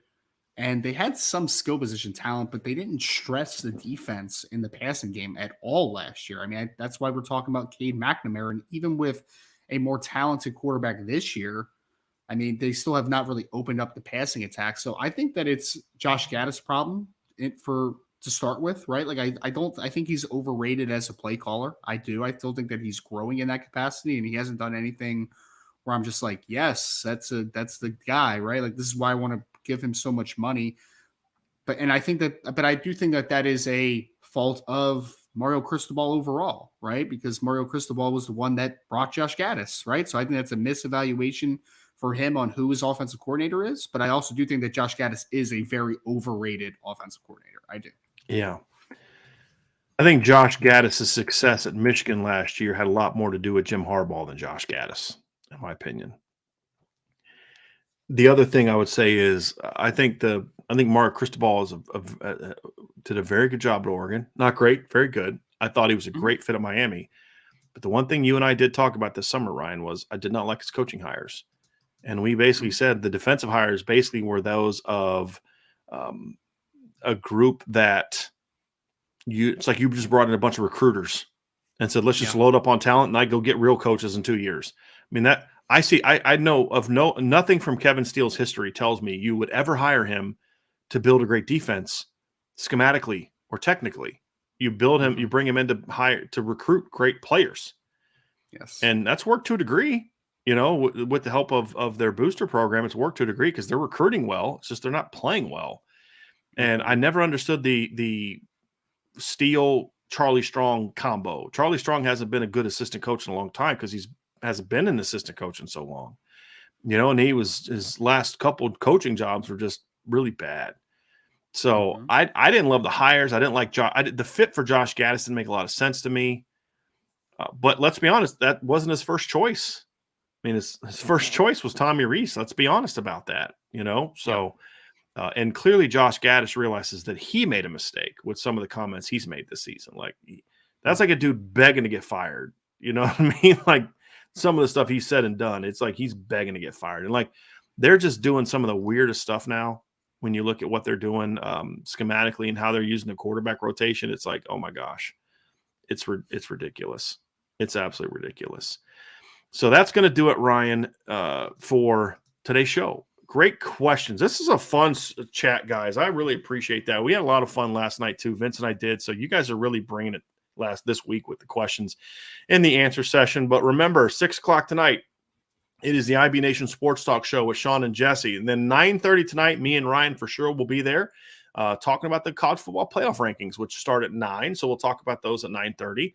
Break down what it means for Notre Dame. What's just kind of give our overall thoughts on it. Have some fun. Do a Q&A with you all and get rocking and rolling. So hit that like button, everybody. Hit that subscribe button. Hit that notification bell. Share this podcast. Do not buy Bugle Boy jeans.